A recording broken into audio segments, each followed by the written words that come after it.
What in the wide world of sports is going on here? I promise you, whatever scum did this, not one man on this force will rest for 1 minute until he's behind bars. Now let's grab a bite to eat. Yeah, come on. I feel the hot wind on my shoulder and the touch of a world that is older. I hit the switch and check the number, and then I slumber. I hear the rhythm ringing through it. Flamenco guitar and cumbia music. I hear the talking of the DJ. The devil listen, what does he say? I'm on a Mexican radio. I'm on a Mexican radio.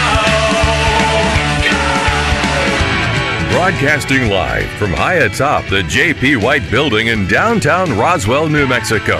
It's Mornings with Mike Winters on 106.5 Roswell's Talk FM.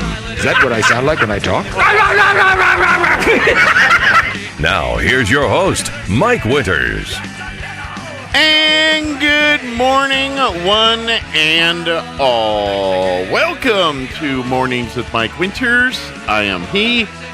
That would be me, Mike Winters. Happy Wednesday, everybody, and first day of school for all the kiddos. So as you're out and about on your morning commutes today, heed the flashing lights. Slow down. They mean the kids are out and about. Yep. Slow down and like neighborhoods. in full force because I know parents, that were kind of like hesitant last year for, so we're gonna send them back. Parents were like ready and raring to get kids back this year. Some parents I talked to were just like, get out of my house. Go to school. I've got things to do during the day. Well, today's the day. Mm-hmm. Parents rejoice. Kids groan.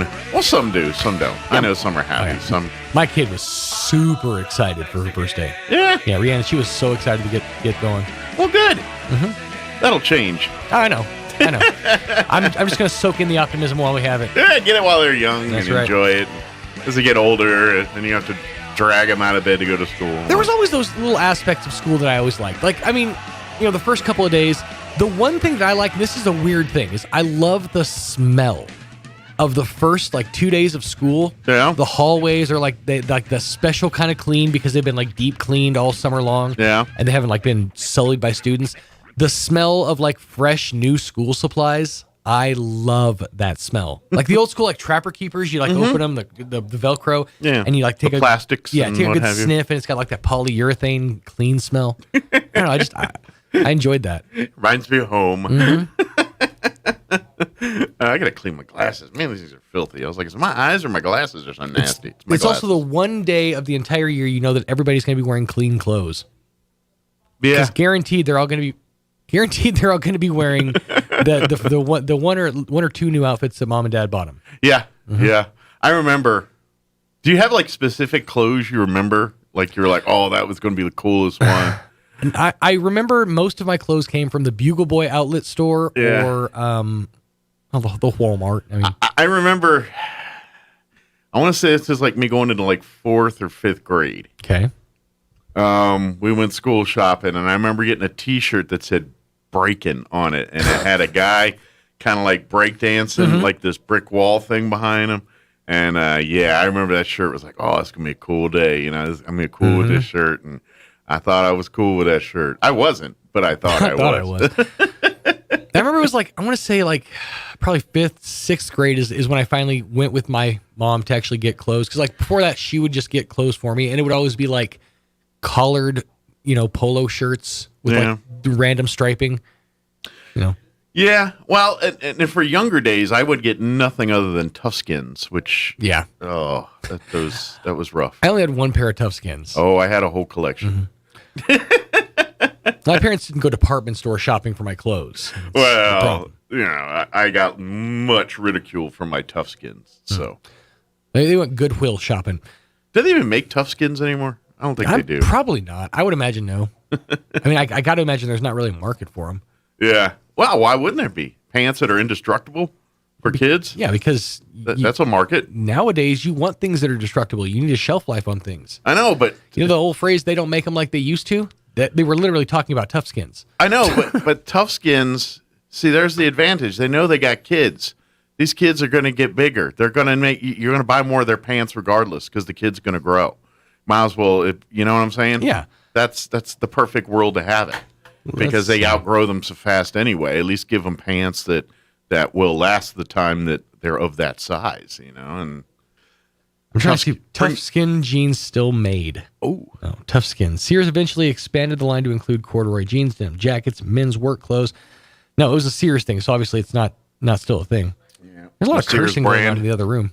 Yeah, that's I don't know what that is. I'm not sure what's going on. There's just a lot of. I know why he's doing it. I don't know what he's doing. That's all I know. Being raised on radio and TV, I just assume anytime I hear a high pitched frequency tone like that, somebody's cursing. Well, the boss is percolating on something, and I guess something he wants to play, but there's a lot of choice words that needs to be bleeped out before he plays it. So that's what's going on over there. I don't know what the piece of audio is. I just know it's a piece of audio that requires bleepage. I'm intrigued. In local radio, it's either choice words or he mentioned a name that could get somebody sued. Oh, no. I think it's something he caught on the Facebook and he wants to share, but it's adult language oriented. That's what I think it is. But put the boy on it. That's what I think's going on there. All right. Let me give you the rundown of what's going on over here on this show. This hour, we're going to replay an interview we had with Damon Graham for New York Life. He joined us yesterday and always has great advice, so we're going to share that with you this hour. Next hour, about 8:15, we'll have the folks from the Chaves County Health Council join us. This weekend, this Saturday, is the Health Expo 2021 hybrid event this year. Well played. I like it. 2-0. 2021. 2-2-1-0. But anyways, we'll talk all about this Saturday's Health Expo. And then in the 9 o'clock hour, about 9:15, Andrea Moore with the Roswell Chamber of Commerce will drop by and give us the skinny on all the things happening at the Chamber right now, which is a bevy. A plethora, if you will. Very good. So, plus, we'll have all of your hourly features that include the news, both the local and national variety, and features and whatever else we can come up with for today's show. Yep. I got a cat. Oh, I caught a glimpse yesterday of a thing. So, you told me the other day there was one that was being shopped around that you were kind of into. And is this the cat? we locked eyes. I kind of fell for it. No, yeah, this is the cat. His name's Tony, short for Antonio Banderas, because he's got little boots. Oh. So he's a Puss in Boots. So he's Tony, short for Antonio Banderas, which is short for Puss in Boots. Which Antonio Banderas was Puss in Boots. I know. Yeah. It's not short for. But well, you know what I mean. I figured if I'm going to name a cat, it has to have a story. Yeah. So so that was the whole last evening of my life, was trying to make sure that my two cats didn't squabble. Stefan was not taking too kindly to having somebody new in the house. Yeah, well, good time. Well, how old's the cat differences here? Probably a good solid half decade to 8. I think Stefan's 8. Okay. So, and then kitten's brand new. old. Yeah, brand new. So the tip that Crystal from the Humane Society actually gave me right here on this show was to separate them by a door. Yeah. So actually, I'm keeping one in one room, one in my room, and then Stefan has the run of the house. I'm gonna let him trade off probably in the next couple of days. Yeah, they always create a nursery for the new cat and give them their own, so they can kind of get some familiar space and establish territory, and then integrate them in the house slowly. That's what we've always done with our cats, and it seems to work. Just a lot of random hissing outside my door last night. Well, welcome to two-cat parenthood. to multi-cat parenthood? Yeah, it's a different adventure now. Yeah, it is. Now you don't know who did it. No, I do. It's probably my son. More often than not, it was more than likely the 2-year-old. Yeah. But shoot, I guess we ought to get to the weather and all that. It is 7:14. They're going to tickle us with a little rain today, but that's it. Here is your weather forecast. I'm meteorologist Steve Hamilton with your Pecos Valley weather. It looks like things will be drying up and heating up over the next couple of days. We will have some lingering cloud cover around the Roswell area today, our high around 85. Then we're in the upper 80s for Carlsbad and Artesia, and mostly sunny through the afternoon. A few clouds drifting by overnight with mid-60s, and then tomorrow it looks like upper 80s, maybe 90, and sunny. That's your latest forecast. I'm meteorologist Steve Hamilton. Thank you, Steve. Currently 68 degrees here in Roswell. Humidity is at 76%, and winds currently out of the northeast at 6 miles per hour. Like I said, there is just a hint of rain chances today, at 20% for this afternoon. Partly cloudy otherwise with a high of 85 and southeast winds at around 5 to 15 miles per hour. Tonight, partly cloudy, overnight low of 66, southeast winds 5 to 10 miles per hour. Thursday, starting the warm-up. Sunny, highs near 90 tomorrow. Winds will be out of the northeast at around 5 miles per hour. Friday, sunny, 97. I know, we're like, hey, weren't we supposed to be transitioning to the fall? Not yet. Still remind you it's summer. It is August nonetheless, early August, so don't get all crazy. But, Friday, sunny, 97. Winds will be out of the south, 5 to 10. Saturday, sunny, high of 98. Sunday, sunny, highs near 100. And then we're going to be in the upper 90s for the first half of next week, too. So, warm, hot spell coming up here. So enjoy your 85 today and 90 tomorrow, because Friday it gets hot quickly. All right, it is 7:16. We're going to take a quick commercial break, and then our interview with Damon Graham on the other side, your local New York Life agent. Don't go away. You're listening to Mornings with Mike Winters. The Chaves County Health Hybrid Expo is this Saturday, 9 to noon. This is your opportunity to be connected with healthy resources in your community. Visit the Chaves County Health Council booths at the Chaves County Courthouse and Chaves County Sheriff's Office, or visit Chaves County Health Council on Facebook for live and recorded informational videos. Make sure you grab your scavenger hunt form at either location to be entered into a drawing for great prizes. Don't miss the Chaves County Health Hybrid Expo this Saturday, 9 to noon. For more information, visit Chaves County Health Council on Facebook. Martine's Capital Cafe in Roswell offers authentic and highly rated New Mexico food. Explore their amazing menu featuring huevos rancheros or asado with eggs, or their green chili stew. And you can't forget their award-winning green chili cheeseburger, all made from scratch using their finest and freshest ingredients. Open for carryout with curbside delivery or limited dine-in. Just call ahead 624-2111. Martine's Capital Cafe, always pleasing the most refined palate. Open Monday through Saturday from 6 a.m. to 8:30 p.m. at 110 West 4th in Roswell. Being in the Army National Guard is about more than just serving your country. It's about being there for your community when your neighbors need you most. The Army National Guard makes college affordable. Serving part-time lets you attend school full-time while you take advantage of education benefits that can help you graduate debt-free. If a civilian career is your goal, serving part-time allows you to work at a full-time job. The skills, qualities, and contacts you'll develop in the Guard can open doors to a great civilian career. Want to serve but worried about being away from friends and family? Part-time service in the Army National Guard allows you to serve close to home. Serving in the Army National Guard lets you have the life you want while you enjoy the many benefits of serving your community and nation. You owe it to yourself to learn more about how the Army National Guard can fit into your life. Visit nationalguard.com.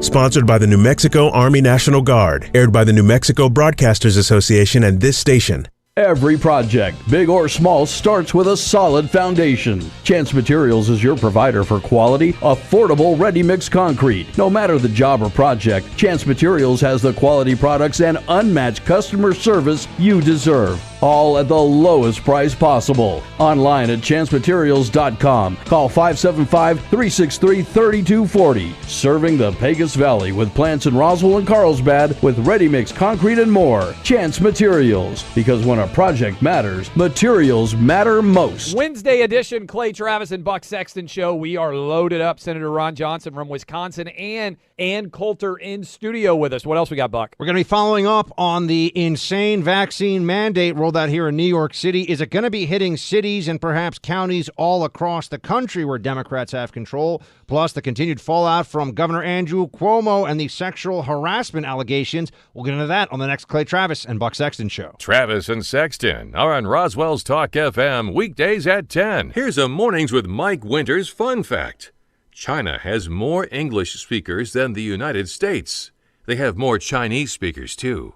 Here's Mike Winters. Joining us in the studio this morning, your local New York Life agent, Damon Graham, back with us. Morning, Damon. Good morning, Mike. How are you doing today? I am fabulous as always. So let me ask you, because you're a dad. It's a busy week for you. How's the family and school and all that going down? You all pretty ready to go, or is it a kind of a nightmare right now? No, actually, well, and I have to give props to my wife. Yeah, she takes the brunt of it. She's the one that's more or less anal retentive about that kind of thing. She's the one, the taskmaster of making sure exactly. And if I interject too much, it just you mess with the flow. Yeah, I get you. And she's excellent at it. And I mean, we've only got 2 left, and they're both in middle school. So it's kind of one of those hide and watch things. Sure. You never know what exactly the teachers are going to ask for.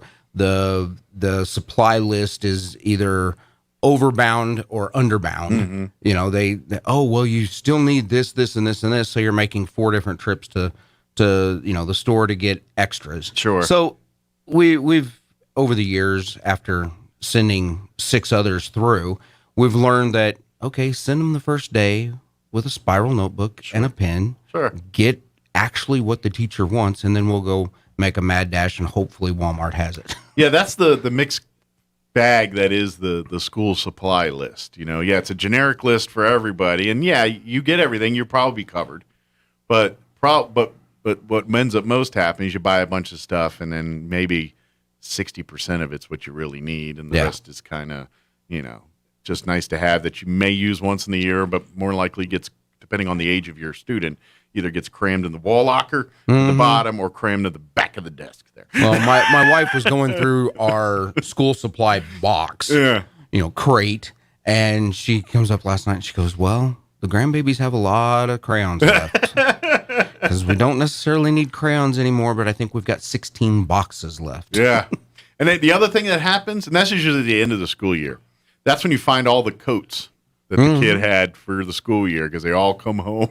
Yeah. Or you find those and you look at it and go, that one wasn't yours. Yeah, right. Well, it looked like it. It's not. Put that in the lost and found. Exactly. Take it back on the last day, put it in the lost and found, and hopefully they can use it next year. Yeah, absolutely. But I know that's the time of year, and your family, like everybody else right now, going through those things. So it's good, though. But, I mean, it's just with everything up in the air. Sure. But you have to, I mean, if anything, last year taught us to be flexible. Yeah. But I also, to the point of breaking. Yeah, exactly. You got to, because nothing seems set, especially when it comes to kids and school and education right now. There's nothing set in stone, really, other than, well, I guess the dates. That's pretty set in stone, I guess. But maybe. But, we kind of, this is also one of those times of year where it is a transition period. This is, we're kind of going from that summer mindset to back to our year routine, in essence. That's kind of school kind of dictates that. And so I'm guessing, for what Damon does here in the world of New York life and things, this is probably one of those times a year where a lot of families sit down and think about this kind of stuff as well. It's like, oh, the kids are back to school. They're starting 4th grade. Maybe it's time for me to start thinking about college plans and things like that. And sometimes we get reminders of that because every time the kids go into a new grade, that, man, they grow up so fast. You kind of, it's a reminder to us as a family that we need to get on the ball with some of this. It really is. And Mike, it's kind of interesting because you can break the year out into different segments depending upon, who you're talking to. Yeah. During the summer, I focus mostly on business type scenarios because they're round the clock. Sure. They're still focused. Whereas families during the summer, they're scatterbrained. They've got kids at home. They're on vacations. They're doing this. They're doing that. Sure. So you're right. Realistically, now kind of starts a short period of time, August, September, October, that, a lot of families start thinking about the planning mechanisms. Mm-hmm. What do we do for little Johnny as he's, are we looking at college funding? Do we think he's even going to go to college? Sure. And there's different paths that you can take depending upon, the scenario. I mean, so realistically, you're right. This time of year is a big hit for families to really start digging in and going, wow, we haven't done X, Y, and Z. Sure. We need to start looking at it. I would imagine other than maybe the first of the year, around tax time, people think about it.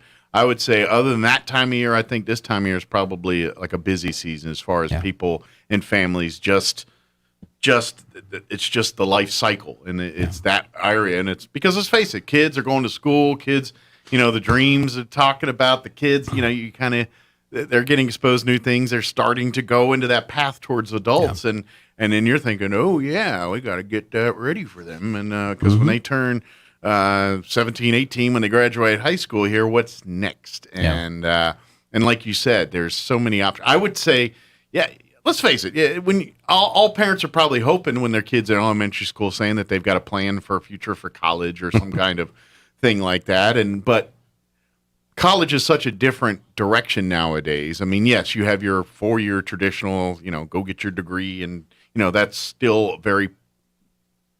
probably the main way people do things. But people go to trade school. People go to specialized schools or specialized extracurricular vocational.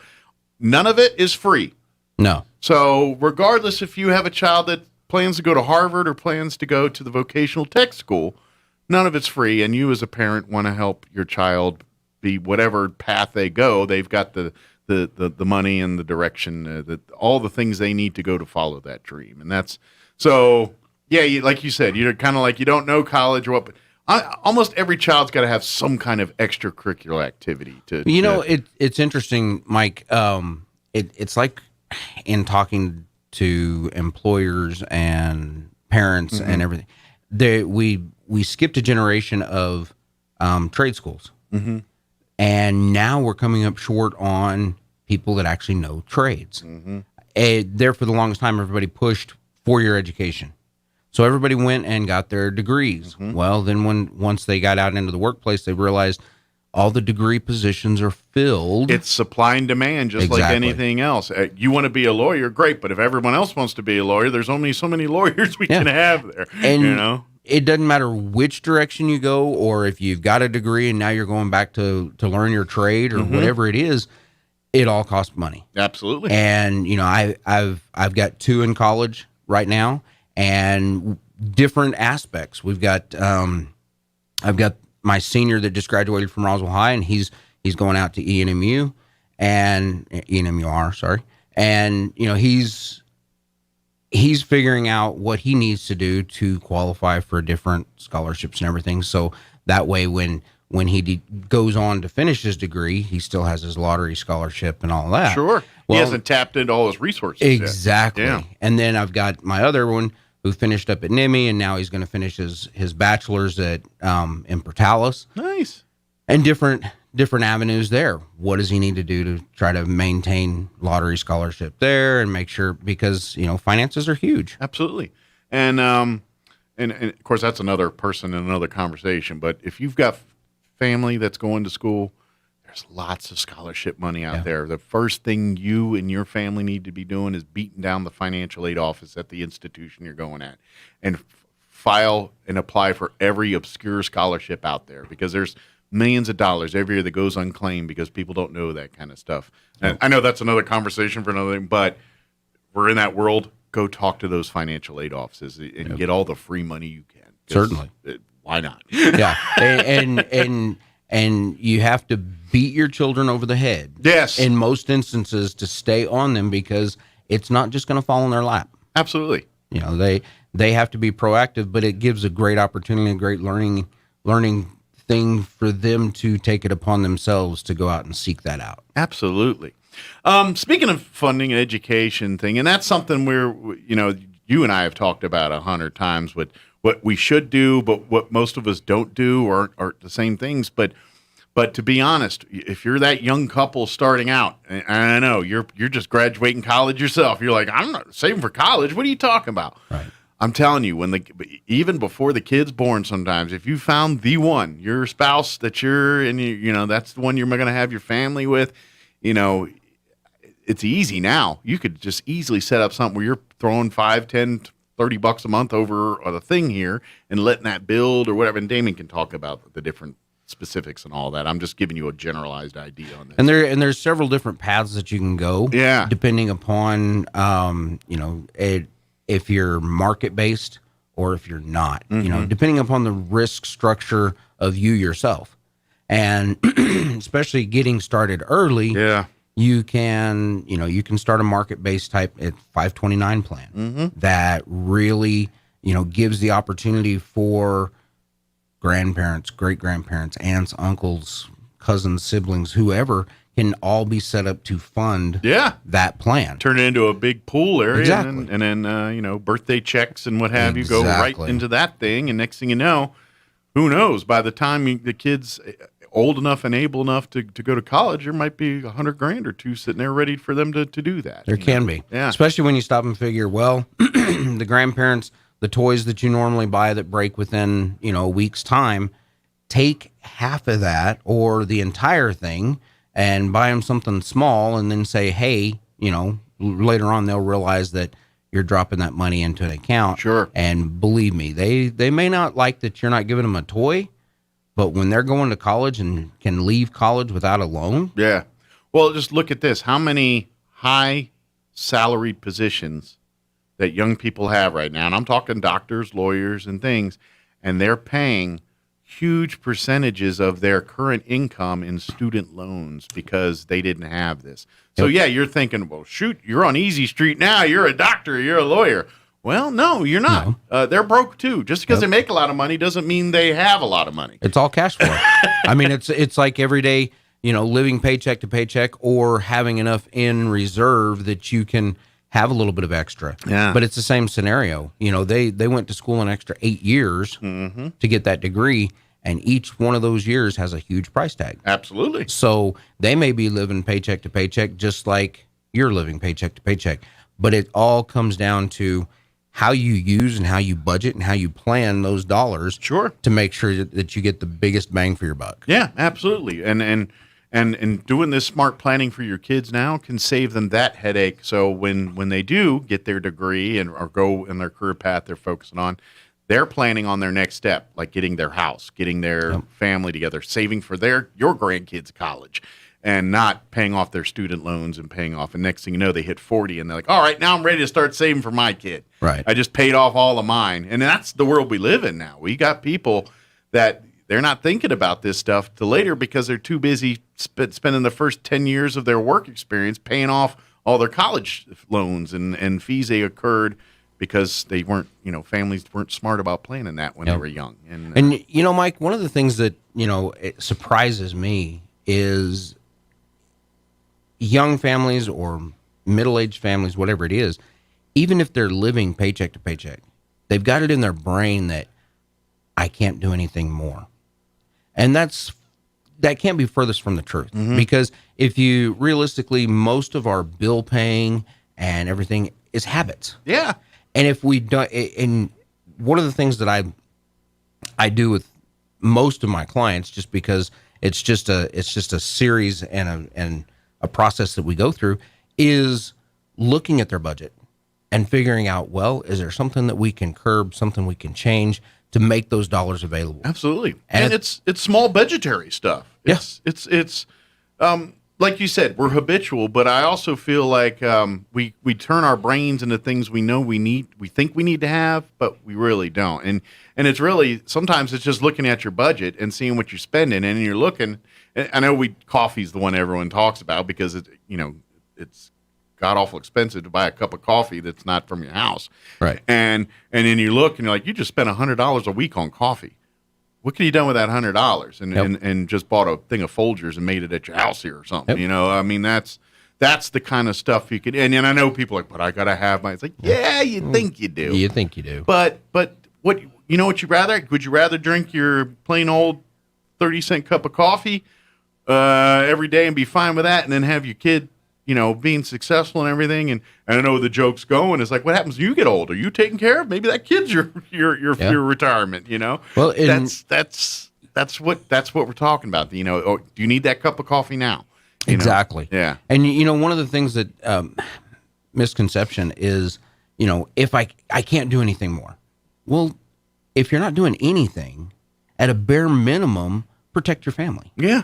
I mean, you may not be able to put money aside for their college. You may not be able to put money aside for this or that, but at a bare minimum, putting a safety net, a life insurance policy in place to make sure that, okay, just think, if you're the breadwinner and all of a sudden your income is gone, where does that put your spouse and your children? Yeah. I mean, they may be out on the streets. They may be selling their home to get the equity out of it to try to survive, and that means they have to move into an apartment out of the school district that they're normally in. So now they're going to a different school, all those different things. So the planning mechanism boils down to what you can do now to better your life or theirs in the future. Absolutely. Yeah, that's and to be honest, that's what you do for a living. That's your job in a nutshell. It's you always see things on like social media. It's like, describe your job in one sentence without using your job title. That would be kind of yours. Yeah. It's just, hey, I'm the guy that's saying you have enough money now to make sure you're good in the future. And I know and here's the problem is when we're young, when we're all in our 20s and everything, and we got our whole life ahead of us, we feel indestructible. Like, oh, I can work. I'll be fine. If this blows up, I'll just get another job. Well, as you get later in your 20s, you start getting into your 30s, you have a kid, you start saying that starts changing. And then at some point you're not young anymore, and you just can't go and switch jobs because you're not as viable as you once were when you were 20 versus when you were 30s. And it's a cost of doing business. It's just businesses out there, there ain't a lot of 50-year-olds starting a new career. I'm just saying because it's really hard for someone to do that at that age. I mean, I'm not saying it's possible. It is. It's possible.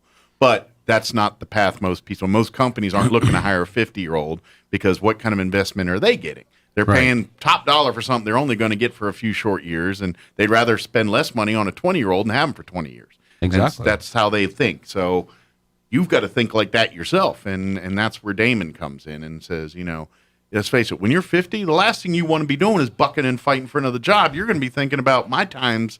I'm thinking about pina coladas and beaches and things like that. That's what you're starting thinking about, Well, and 50 slapped me last year. Yeah, and I'm right there. I'll be 50 real quick, and I'm right behind you on that. And it's not old no more. But when you're 20, you're thinking by you're 50, you're going to be, what am I doing now? I'm tea times and all that. Yeah. And, I mean, I've had a couple of couples come in and they sit down and they talk. Well, we're planning on retiring by 50, 55, and I'm like, better wow, get started. Yeah, I mean that's great. That's ambitious.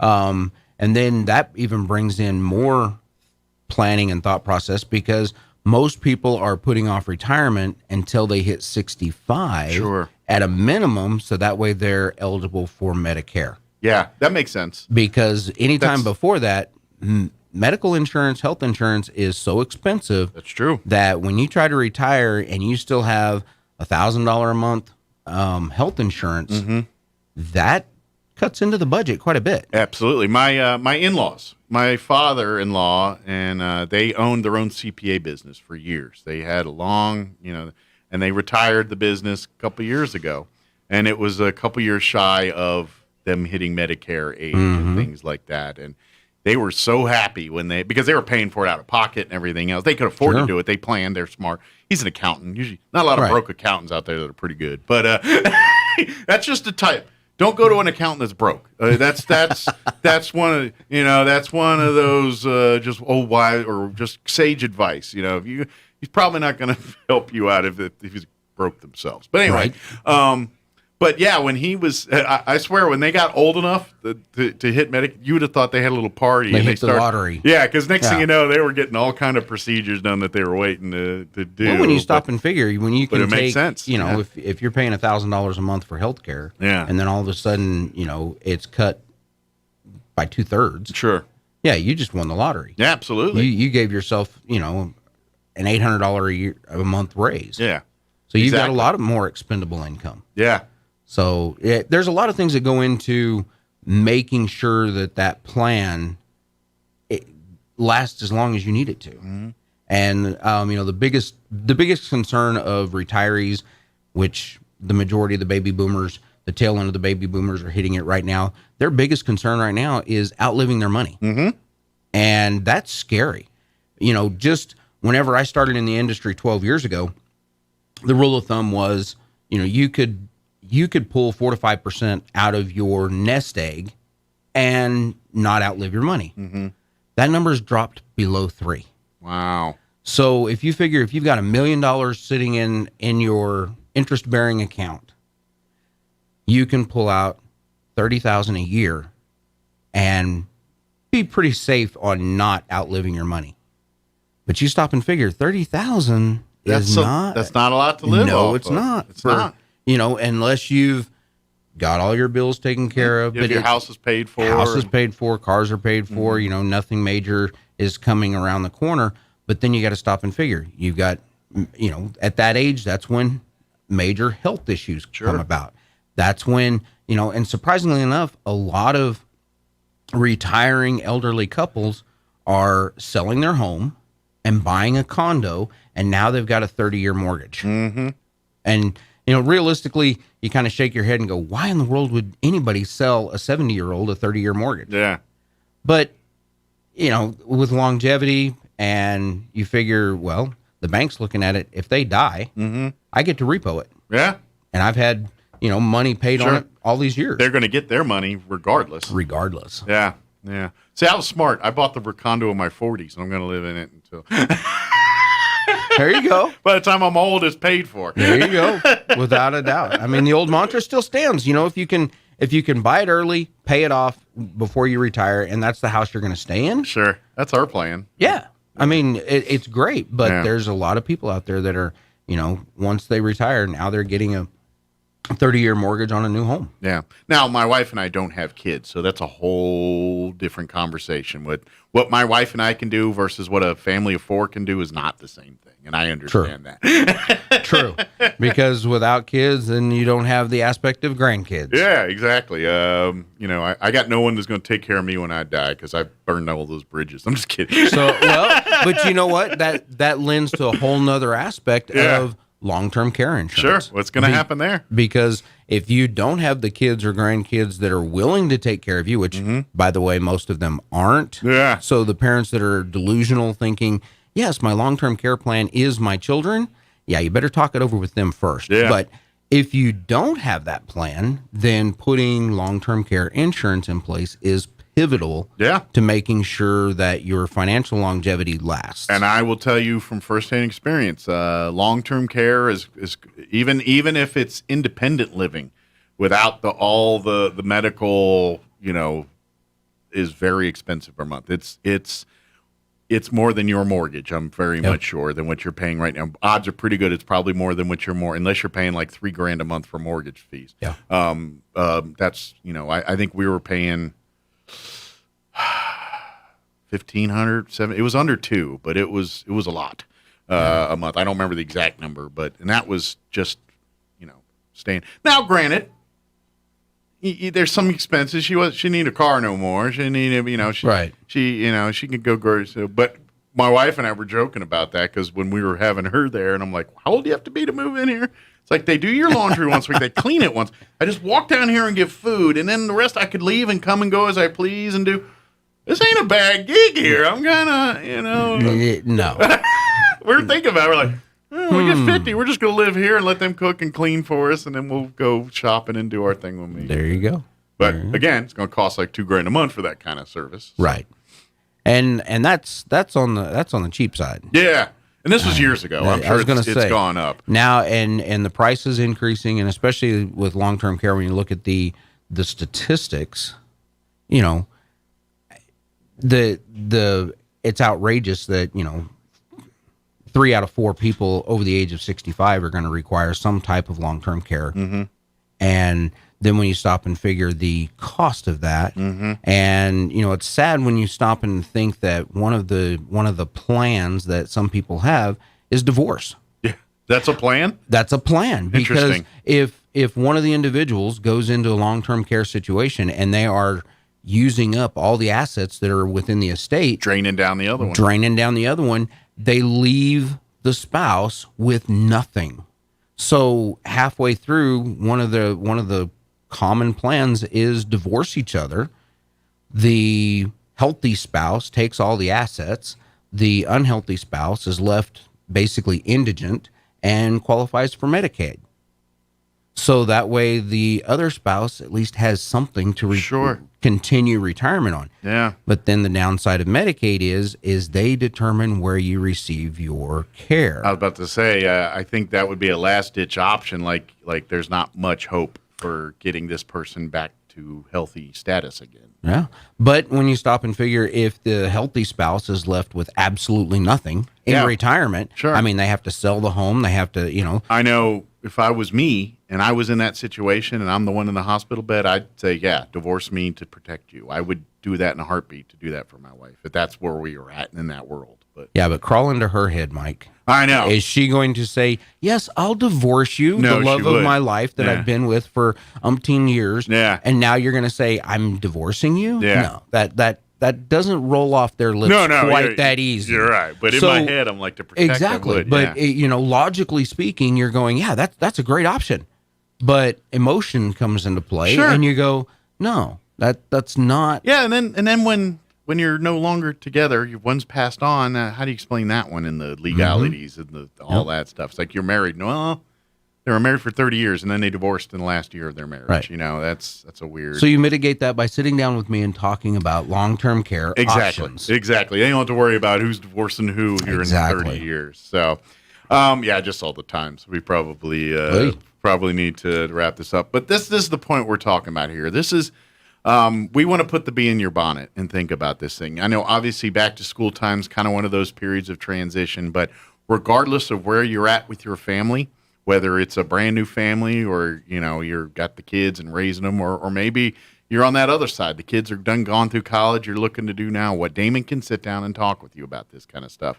Obviously, the earlier the better for any kind of planning. The younger you are, the more time you have to get your affairs in order and or decide the path you want to go down. But excuse me, the earlier you do it, the more flexibility that gives you too. That's because let's face it, life happens. You have whims in life, and you're like, I want to be a spelunker now or something, and those things happen. But with a little planning, you can financially make for those things to happen. Make sure you've got your life insurance before you go spelunking. Probably. Because not only it gives you that sense of, that ability to think, okay, if I don't come home, everything's taken care of. Yeah. But also it's cheaper beforehand. This is true. Yeah. The extreme sports guy is probably paying more in insurance than the one who isn't. Definitely so. So, if that's ever an inkling or skydiving or anything like that, make sure you plan ahead. Just a little bit. Just a little bit. That's what I'm sure those Richard Bransons and those guys do back when they were. Because he was kind of a risk taker back when he was younger, if I remember right. I think so. And he still is. I mean, figure he's bouncing around in space for 10 seconds. Now he's got more money to do things with more. Before, he's sitting out there bungee jumping and doing stuff that billionaires shouldn't be doing. But anyway. Exactly. But if you want to have that problem where your people are telling you got too much money to be doing that kind of dumb stuff, Damon can help you get there. Let's hope so. Yeah, there you go. That might be the slogan.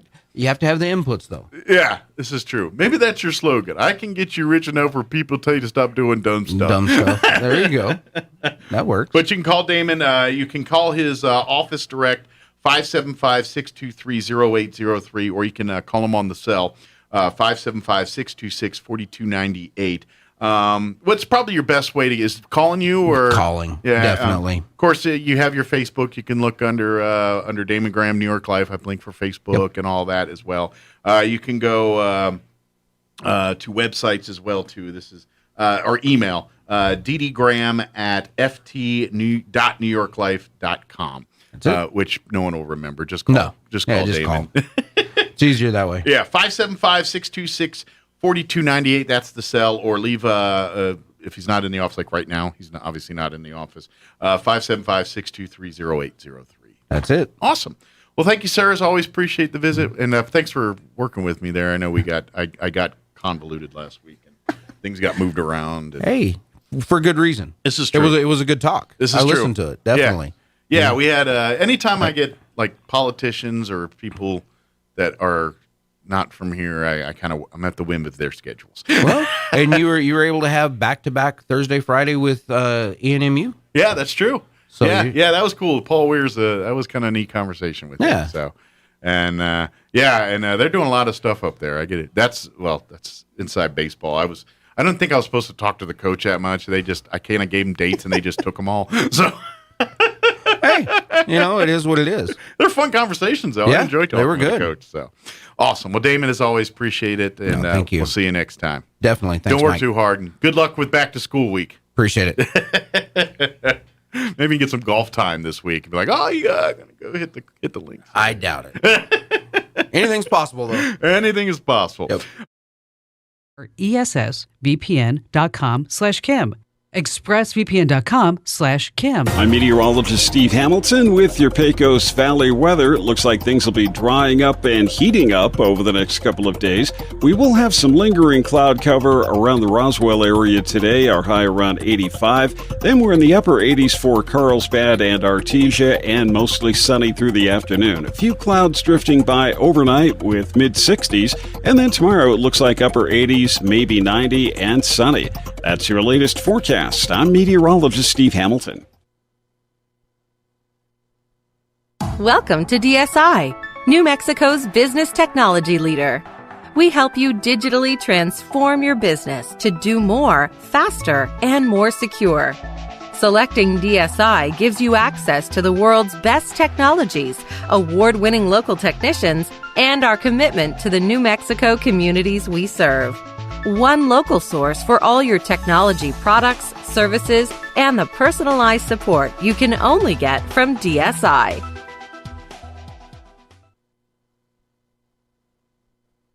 It's time for the Southeastern New Mexico Sports Report. It's not too early to start talking football. No. High school football will start on August the 20th, and hopefully we'll have a full season. Last year we certainly did not. Carlsbad and Roswell can both tell you they both played only 4 games. The Cavemen will be starting on August 20th at home against Artesia. Meanwhile, Roswell plays at home against Farmington on that date. Carlsbad was 2-2 in their 4 games. They've got a couple of second-team All-Staters back this time around, Eli Assay and Ramon Loya. Meanwhile, Roswell, the state champs in Class 5A for 2018 and 2019. They were 13-0 in 2019. They ended up 2-2 last year in that abbreviated schedule. The Coyotes start at home once again on the 20th against Farmington. The Sports Report brought to you by DSI. Call DSI for all your office technology needs. I'm Eric Butler at 92.9, The Brand. With the SRN News Business Brief, I'm Bill Alexander. Meat processor Tyson Foods will require all of its U.S. employees to get vaccinated against COVID-19 amid a resurgence of the virus. Tyson, one of the world's largest food companies, announced Tuesday that members of leadership teams must be vaccinated by September 24th and the rest of its office workers by October 1st. PepsiCo will sell Tropicana and other juices to a private equity firm in a $3.3 billion deal. The New York drink and snack company will keep a 39% non-controlling stake in a newly formed joint venture. On Wall Street, the Dow rose 278 points to 35,116. The Nasdaq up 80 to 14,761, and the S&P 500 rose 35 to 4,423. With the SRN News Business Brief, I'm Bill Alexander in Washington. Western Farmers Electric Cooperative is the wholesale power provider for Central Valley Electric. As energy efficiency, environmental standards, and other aspects of the electric utility industry change, it is important that Western Farmers understands the energy needs for today and for the future of CVE residential customers. You can complete this short residential survey at the CVE headquarters in Artesia, on our website, cvecoop.org, on Facebook, on SmartHub, or complete and return the paper copy you received in the mail. Your input is valued and much needed. Thank you. Wednesday edition, Clay Travis and Buck Sexton show. We are loaded up. Senator Ron Johnson from Wisconsin and Ann Coulter in studio with us. What else we got, Buck? We're going to be following up on the insane vaccine mandate rolled out here in New York City. Is it going to be hitting cities and perhaps counties all across the country where Democrats have control? Plus, the continued fallout from Governor Andrew Cuomo and the sexual harassment allegations. We'll get into that on the next Clay Travis and Buck Sexton show. Travis and Sexton are on Roswell's Talk FM weekdays at 10. Here's a Mornings with Mike Winters fun fact. 47.2% of all statistics are made up on the spot. Is this true? I'd say chances are about 50%. Here's Mike Winters. And good morning. It is 7:54. Got a few minutes here before the top of the hour news. Stay tuned next hour, about 8:15 or so. We're going to have the folks from the Chaves County Health Council join us. And this Saturday, August the 7th, is the Chaves County Health Expo 2021. It's a hybrid event, virtual and in-person event this Saturday from 9 to noon. There will be virtual videos, things, and stuff like that. The virtual side will be on the Chaves County Health Council's Facebook and YouTube channels. And then they'll have drive-through and pick-up events at 2 locations. I call them at the domes. At the Chaves County Courthouse lawn, and then also outside at the Chaves County Admin Building there on 1 St. Mary's Place on the south end of town, the other Green Dome here in Roswell. So they're going to join us next hour and tell us more about what's on tap for this Saturday. So that's coming up next hour. Of course, it feels different now, right? Everybody going back to school, and I know it's August, the early August, and we're still in the summer here, but kids going back a little earlier this year just because of COVID and the way the world we're at. But it's kind of nice to do things that are kind of normal again, even though it's still a bit of a weird world. But we're just weeks away from high school football games, and fall sports kicking in full gear here. And of course, we'll have it all for you right here on 106.5 and our sister or networks of stations. We'll have Roswell Coyote football right here on 106.5, Goddard's football on our sister station, Fiero 106.1 FM, and Artesia Bulldogs on 990 AM and its translator 93.7 FM this season. And, of course, video at ksvptv.com. We're also going to be carrying Greyhound football on KENDs this Saturday. Not this Saturday, but Saturdays this fall. Because their first game's not till September. But we'll be carrying those on the radio this year for you. We'll be trying to get more on stuff. And, of course, video. We're going to be doing a lot of our video stuff, some of our other sports. Friday night football will still be on the radio here, but a lot of our other stuff will be video for this season. But we're gearing up for sports just like in the fall, just like everybody else is, and we'll be having all of that ready for you. Just remember, ksvptv.com, your source for high school sports throughout the Pecos Valley. So, we're getting excited for all that, too. It's going to be fun. Hey, don't forget, you still got a couple days left for the 85th Annual Lee County Fair and Rodeo. It's going on through August 7th. Some of the things they've got going on include, they've had some of the different events and things, but they still got lots of fun, lots of activities and things going on throughout the fair that runs, again, through August 7th, happening at the fairgrounds in Lovington, New Mexico. And come on out and get a little bit of fair fun here this final couple days of the fair this weekend. Let's see. They got the local roping team on Sunday. They've got mutton busting Saturday. They got all kinds of stuff going on. But through August 7th, this year's Lee County Fair. Get out there and check it out. Also, something else I want to put on your radar this weekend is Billy the Kid pageant and the Old Lincoln Days. It's happening this Friday, Saturday, and Sunday in the village of Lincoln. And, of course, it's going to be 98, 97 approximately for highs here in Roswell this weekend. That will not be the case in beautiful Lincoln, New Mexico. So if you're looking for a weekend to escape this heat, this is the perfect thing because you're going to have a great time. If you've never been to the Billy the Kid, the Last Escape of Billy Kid pageant and everything, it's a beautiful story that's, it covers the Billy the Kid's escape from the courthouse there. And, of course, the notorious Lincoln County War, those 7 days that everyone, the war went for years, but the parts you see in the movies and in the part that everyone knows about, that's about 7 days there. But anyway, that the pageant actually kind of tells that story. It's really cool. But this weekend, get your stuff. We'll tell you more about it next hour. Town Hall News up next. Don't go away. Your home for Armed American Radio is 106.5 FM, KEND Roswell. This hour from townhall.com. I'm Rich Thomason. Texas Governor Greg Abbott vowing to defend his executive order aimed at blocking the Biden administration from busing COVID-positive illegal aliens all over the state and beyond. Federal judge temporarily blocked the governor's order, but Abbott tells Fox News he'll continue the fight. We will have a full hearing in the coming weeks where we will get to put on the evidence about how the Biden administration is exposing Texans to thousands of migrants who are bringing COVID-19 into the United States of America. Abbott's order allowed state troopers to return to the border any vehicle suspected of carrying immigrants who could be infected with COVID-19. Insisting that he never touched anyone inappropriately, New York Governor Andrew Cuomo insists that he will not resign.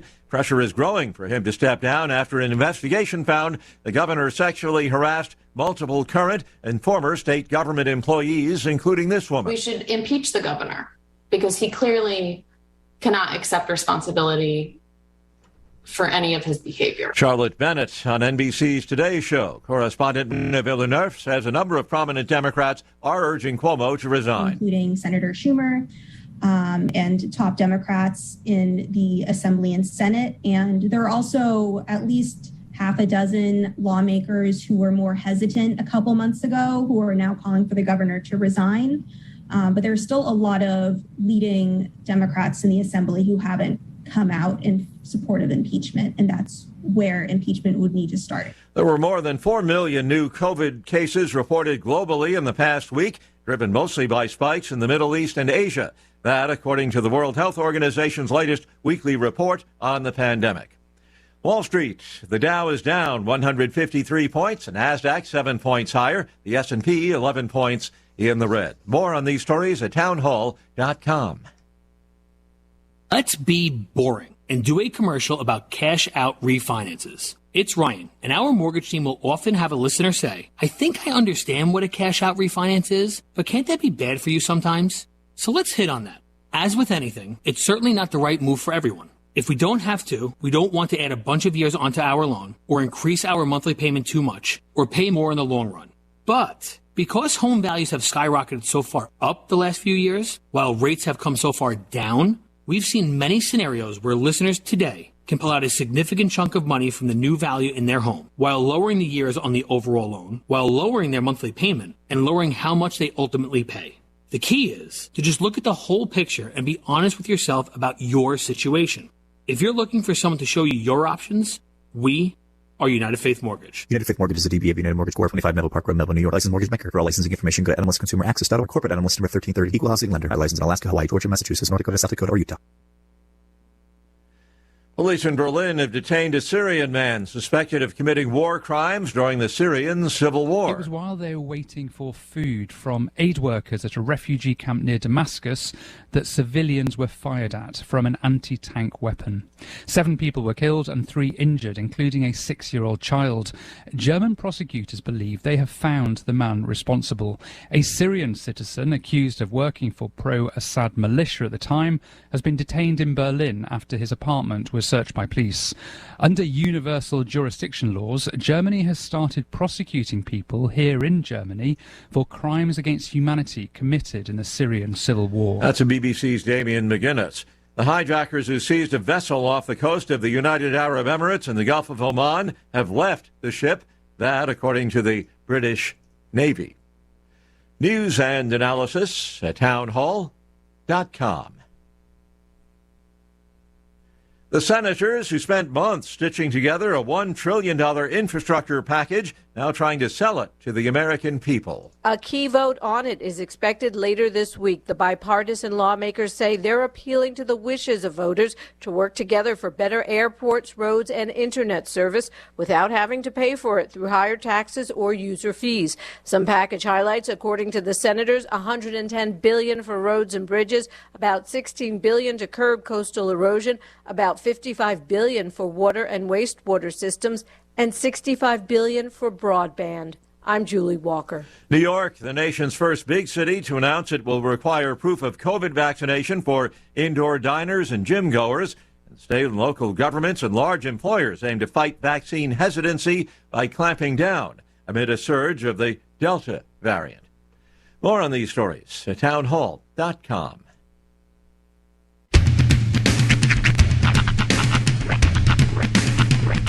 What in the wide, wide world of sports is going on here? I promise you, whatever scum did this, not one man on this force will rest for 1 minute until he's behind bars. Now let's grab a bite to eat. Yeah, come on. I feel the hot wind on my shoulder and the touch of a world that is older. I hit the switch and check the number. Leave it on and then I slumber. I hear the rhythm ringing through it. Flamenco guitar and cumbia music. I hear the talking of the DJ. The travel listen, what does he say? I'm on a Mexican radio. I'm on a Mexican radio. Broadcasting live from high atop the J.P. White Building in downtown Roswell, New Mexico. It's Mornings with Mike Winters on 106.5 Roswell's Talk FM. Is that what I sound like when I talk? Now, here's your host, Mike Winters. And good morning. It is 6 minutes after 8 o'clock. Welcome to hour number 2. The deuce. Of mornings. Con Mike Winters. Con. A little Spanish here, huh? Si. Espanol, my second language.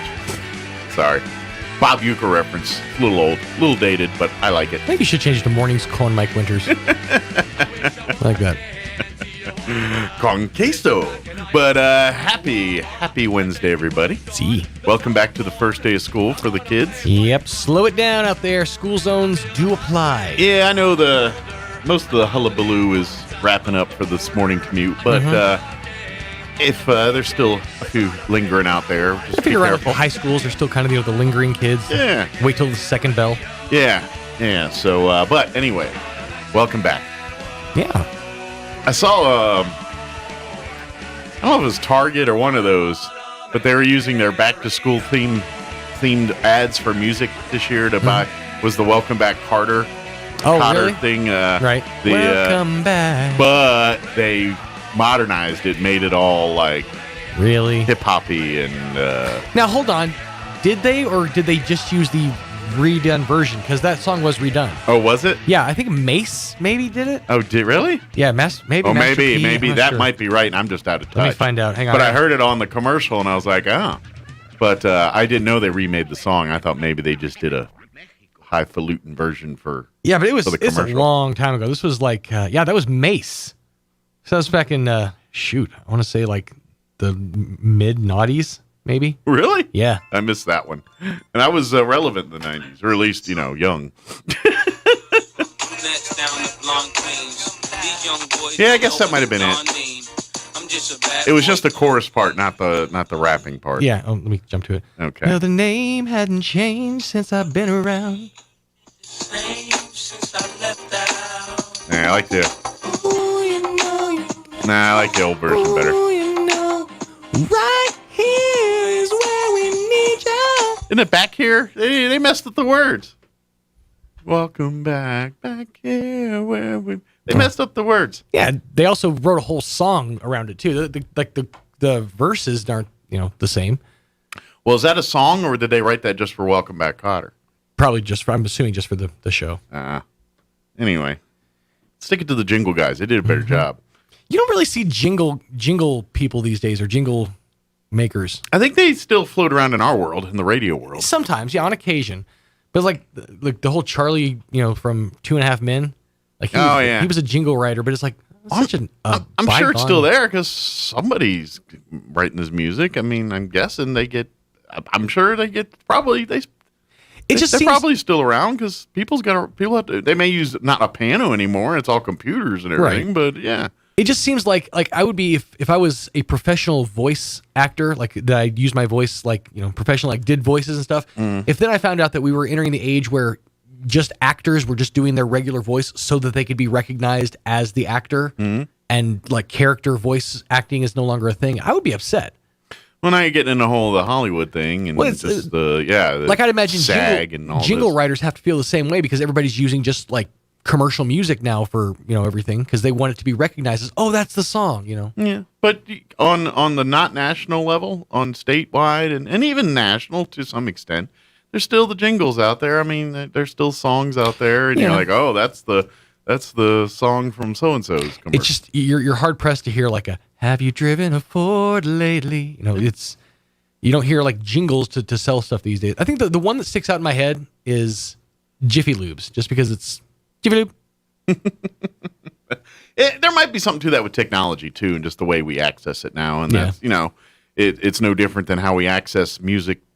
When we were kids, you wanted to hear songs. There's either listen on the radio or go to the Tower Records or Waxy Maxies or whatever out there and get you the album. Yeah, whatever fashion form. Pick up that pair of super gigantic dirty headphones, pop them on, and listen to like 8 seconds of a Britney Spears song.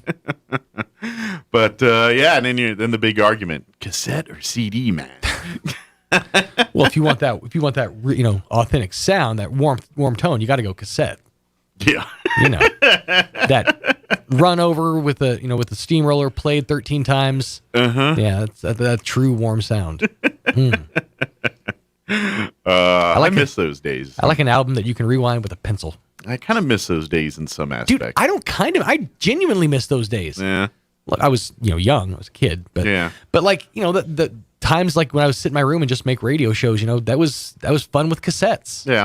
I had a blast with those. Well, just even the thrill of like going to the store to get the new album, or getting like I remember when the Metallica Black album came out, and I was rushing to what was the name of the was it place in the mall? Sam Goody. It could have been Goody. Yeah. Goody's got it. You know what? Sam Goody does sound right now that I'm saying it in my head here. I think it was a Sam Goody. And rushed to the mall there in Maryland and got the cassette tape. The only thing with cassettes is there was never a convenient way to carry those. Like everybody had a shoebox in their car because you couldn't like have like a sleeve of cassettes.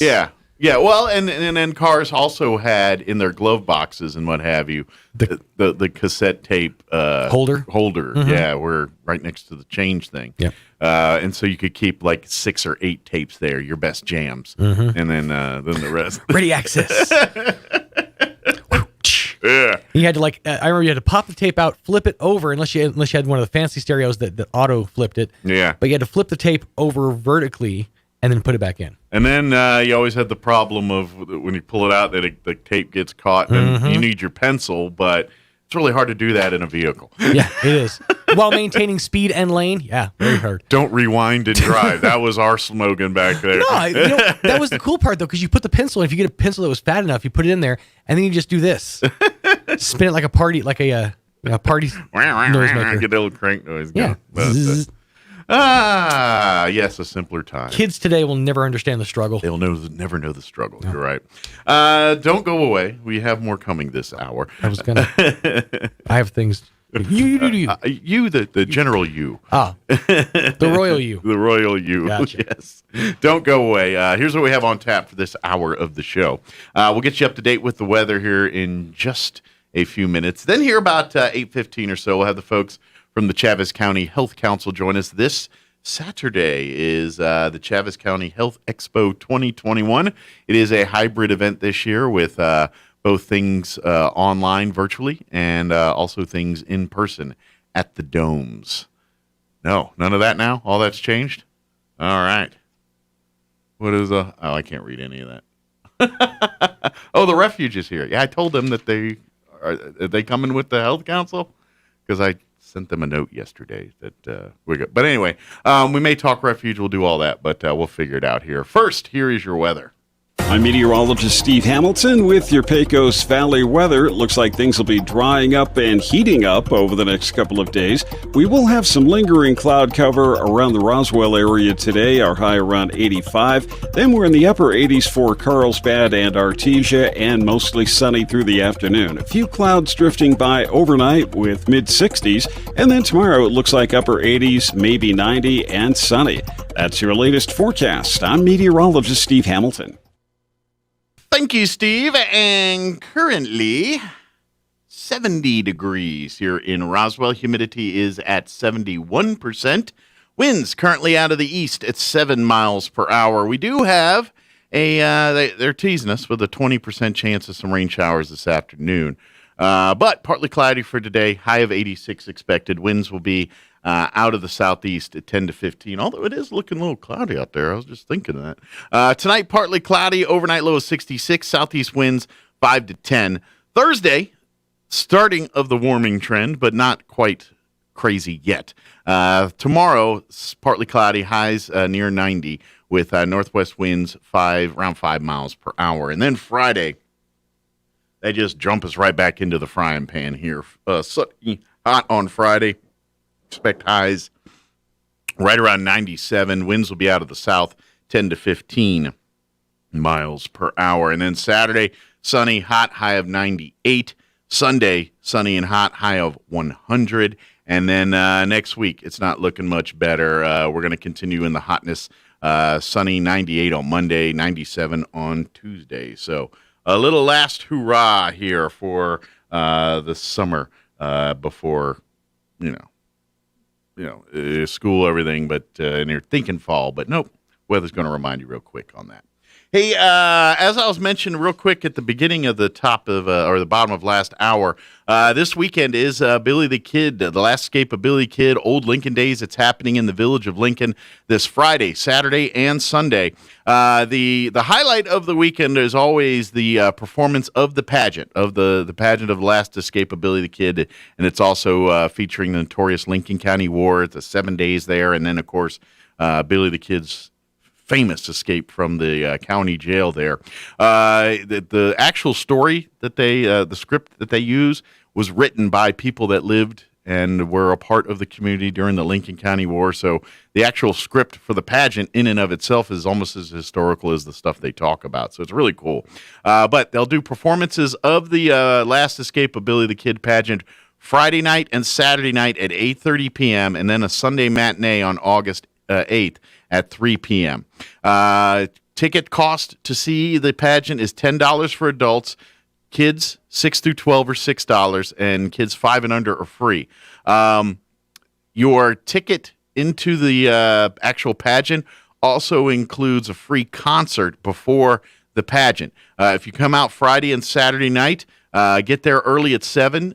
You'll get a free concert with the Clay Mack Band from Deming, New Mexico. If you come out for Sunday afternoon's performance, get there at 1:30 for a free concert featuring Susie Weber Hildman and Olivia and Dan Hildman. Also on Sunday, they'll have the parade, the Cowboy Church Saturday and Friday. They've got event booths and things all up and down Lincoln there, crafts, demonstrations, all kinds of fun stuff going on. So celebrate. This is 2021 celebrates the pageant's 80th year. So tickets, again, you can get tickets at the gate there by the pageant grounds beginning at 10 a.m. each morning there in Lincoln. But don't miss it. Old Lincoln Days this Friday, Saturday, and Sunday in the village of Lincoln. All right, it is 8:18. I haven't seen anybody from the Health Council. We do have the folks from the Roswell Refuge here. So we're going to take a quick break, and then we'll talk Roswell Refuge on the other side. Don't go away. Sometimes we put off important health needs like surgeries because, well, we worry about the pain and time needed for recovery. Dr. Paul Torres, a board-certified general surgeon, has joined Loveless Specialty Healthcare and is helping patients in the Roswell area get back to the lives they love with less pain and a faster recovery through advances in minimally invasive surgery. To find out if laparoscopic surgery is the best solution for you, call Loveless and make an appointment today at 575-625-3222. Times are changing, and today's funerals aren't always the sad and solemn events you might expect. This is Gabriel Casaus from Lagrone Funeral Chapel.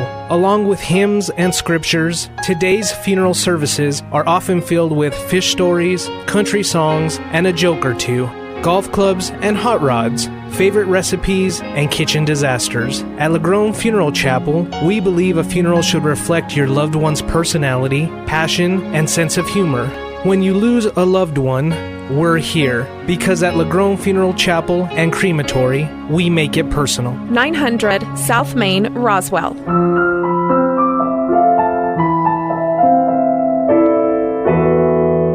Talk about local color. Your trees are supposed to be green, not yellow. Hello, this is Jim Gill from Roswell Seed Company. While we've been talking about our colorful geraniums, I've been noticing a lot of yellow trees around town, particularly those globe willows. It may come as a shock to you, but those trees are supposed to be green. If you have yellow trees, come see us at Roswell Seed Company. We have a fix that's fast and easy and doesn't cost very much. Remember, it's okay to have yellow flowers, but not yellow trees. My part-time service in the Army National Guard makes it possible for me to be more for the community I call home. I'm a better neighbor because my service has taught me how important it is to be a team player.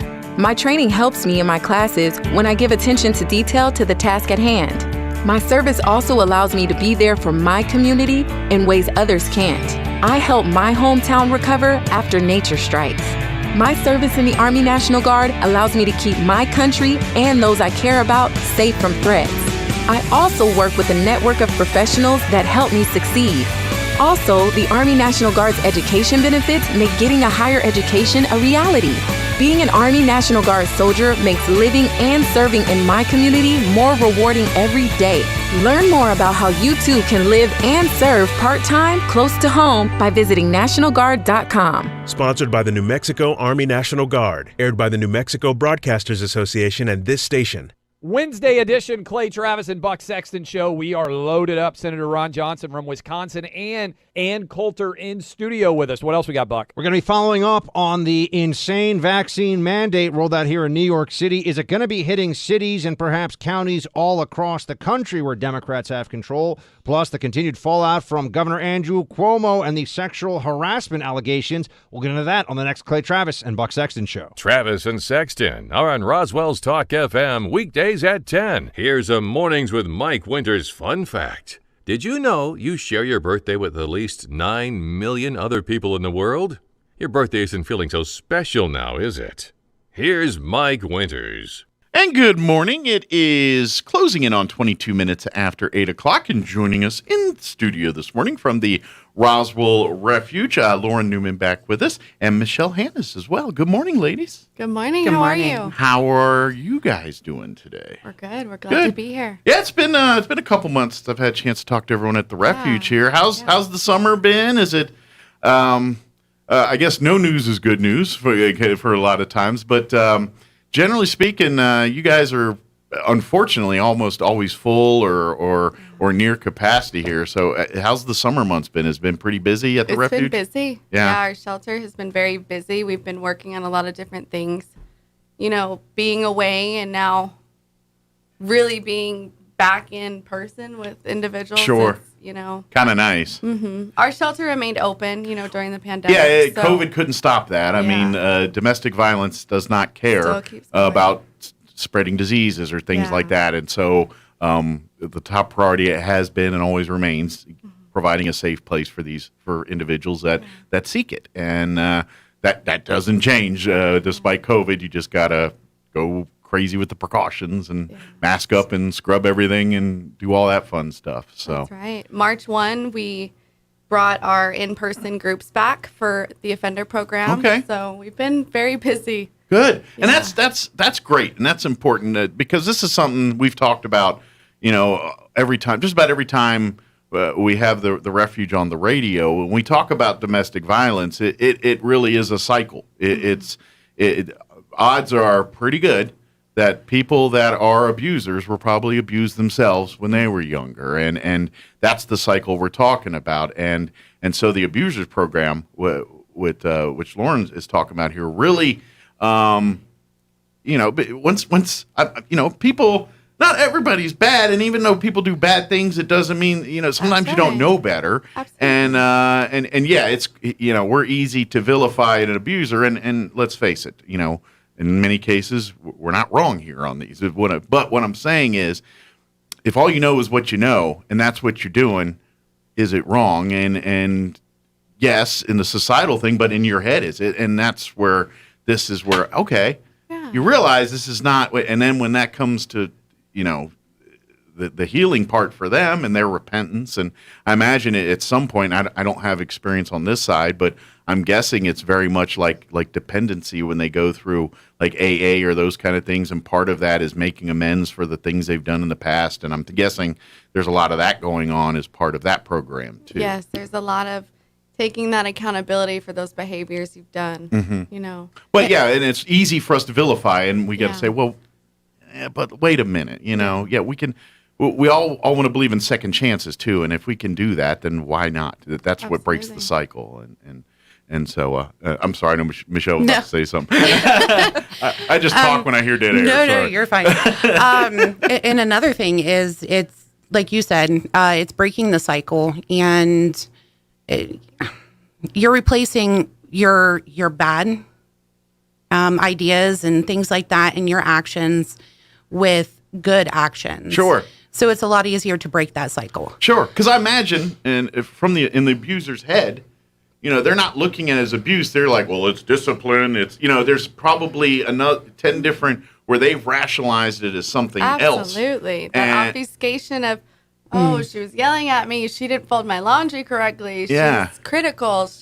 Yeah, exactly, and they don't realize that blame. That's part of your control, and part of this is part of that cycle. On the inside of why are you reacting that way? Yeah. One of the main things that we go over with our guys and gals in offender groups, and even clients on the other side, is you have to be able to control your reactions and how you behave. We can't control our partners. We can't make them robots and program them to do what we want. So controlling yourself and being a good reflection is very important. Sure. For a healthy relationship. Well, think of it, and we all can relate to this, and I'm going to try to give an example where I think people could. It's like you watch, like say you watch a movie or watch something and you see the revenge is kind of the plot, and you're rooting for the good guy who's technically the bad guy and all that. But what I mean is, like, if you feel like something's wronged you or wronged something, your head, you're not looking at it as you're doing evil. You're trying to right a justice. That's right. And now, granted, it's easy to get that but you fouled me. I mean, it's like, but this is what we're talking about. This is where the disconnect is, and that's where this offenders support group can really maybe Let's shift give you the those tools to work through certain things. And that's something we all have to work on. I don't care who you are in life. This is, some of us may not get to that extreme in our thinking, but we all have those tendencies, I think, in one way, shape, or form. If you're passionate about something, or you have an invested interest in something, you're going to defend it, or you're going to be passionate about it. And sometimes passion turns into anger and hate and some of those other sides of it. And I'm not justifying it. I'm just trying to put an understanding on it. And now that we understand it, let's see how we can fix it. And absolutely. And that's what the offender group is really all about. So we're there to help. So I'm hoping there's people that maybe are listening that maybe they see them, because this is a volunteer program. I mean, yes, you have people that are court-ordered, but absolutely. You can voluntarily be a part of this. There's nothing making you come to this. So if you... And it's free if you're self-referred. Yeah. Just pick up the phone. You can call me at the office. It's 624-3222. And we'll schedule an intake. We'll go over, what are those patterns you're seeing? What are those behaviors? I would, especially if maybe you yourself were abused as a child or younger, or have gone through this, and now you're like seeing, some of these anger feelings and things. Please come to this meeting. It's normal. Yeah, and we can help change those behaviors. And it is definitely for men and women. Okay. We don't want people to think that men are the only abusers out there. It's easy for us to categorize that. Yeah. It is. Absolutely, but to be honest, I think the numbers slowly are changing a little bit. I mean, we are seeing, I'm sure it's still male dominated, but we're seeing higher numbers, or where where the female is the abuser in a relationship. Well, you're looking at 1 in 3 women and 1 out of 4 men have experienced some sort of physical violence by an intimate partner. Mm-hmm. So yeah, it's right up there. Yeah. And the more men that speak out, it's also helpful. Sure. And also remind folks, when we talk about domestic abuse and domestic violence, it's not always about hitting either. It's not just physical. Exactly. Remind that part to you. Yes, If you're the mental, the verbal, the emotional. I mean, we those get are the bigger into scars the economic, you know? that you don't see necessarily. I mean, it's No. easy to see a black eye and start wondering, but it's hard to see a broken heart or a broken, just a broken spirit. And you can imagine in group when you're sitting there for 52 weeks, if you're apprehensive, you've been Mhm. court ordered, I didn't do this, I'm not a bad person. And then 11 weeks in, we start to see that little puff of, the JetBlue commercial, Sure. that little puff of smoke that You're they breaking down the finally got walls. it. Yeah. Oh my gosh, I have been emotionally abusing my partner. I have been economically abusing my partner. And sometimes they don't know that they are being abusive. And if I'm it's just- other than physical. Is it generally like a certain thing that kind of puts the final crack in that armor in your experience, like when you go through? Because I would imagine there's got to be something that hits them in the feels that finally breaks through there, whether it's seeing a reaction from a child or, you know what I mean? I imagine it's something that this person really holds near and dear to their heart, and they see that they've affected that. I mean, is that pretty common before you and get when the light bulb moment? When we get the power and control wheel going, Yeah. and we're explaining, the things and the tendencies that people are doing, to their children, to their partners, and we give examples. We're Mhm. really good at, explaining how these situations might occur. Sure. You kind of look at them and you have to peel back the layers of that onion. Yeah. And it's getting through that obfuscation of, oh, she made me do it or he made me do it. It's Sure. like, okay, why did you do what you did? Mm-hmm. And then finally, when they say it, it's like this Epiphany, just the moment. oh, Yeah. and then it just starts all falling into Yes. place. It's, And then they're able to say, oh my gosh, I've been abusive this way and this way and this way. And then it's all taking accountability for that. Sure. And then changing that behavior. Yeah. Yeah. But then there's the balance too, because I imagine You don't want to slip back. well, or the other problem is they fall into depression or start worrying Yes, about their own of mental course. health because they're thinking I'm a monster. Yeah. What the heck, And we reassure. Yeah. That's what this program is built for. and that's the part you got to get through. It's Yes. like, okay, yeah, you did some stuff here, you did some bad, but you're breathing, you're still on this earth. We can make amends and make efforts to fix this. Are we going to fix every aspect of your life? Well, not No. all of that is No. up to you to Yeah. control, but can you fix every aspect that you can control? Yes, you can. That power And- of change we truly believe in. yeah, and sometimes that's all you can do, and then because we're human beings, everybody's connected to everybody in some way, Yep. shape, or form. You got to control what you can control, it. and hope others do their part. Yeah. In COVID, I mean, I like to blame a lot on COVID. Sure. Sorry, COVID-19. I'm not sorry. You deserve it. That imaginary shelf. Yeah. You think of a shelf in the right side of your mind, and you say, okay, I'm going to put all the things that I want to worry about that are out of my control. I'm going to put them on that shelf. Mm-hmm. And so they are out of the forefront of my mind. But, tomorrow I may worry about one of those. So I'm going to take it down, worry about it, but I'm going to remember to put it back up. Gotcha. Don't and that's linger important. Yes. In that visual of, okay, if it's out of my control, I can't really worry about it. I have Sure. to worry about the things I can control. Sure. And one of them is your attitude, your reaction. It's very important. Sure. Putting that best foot forward.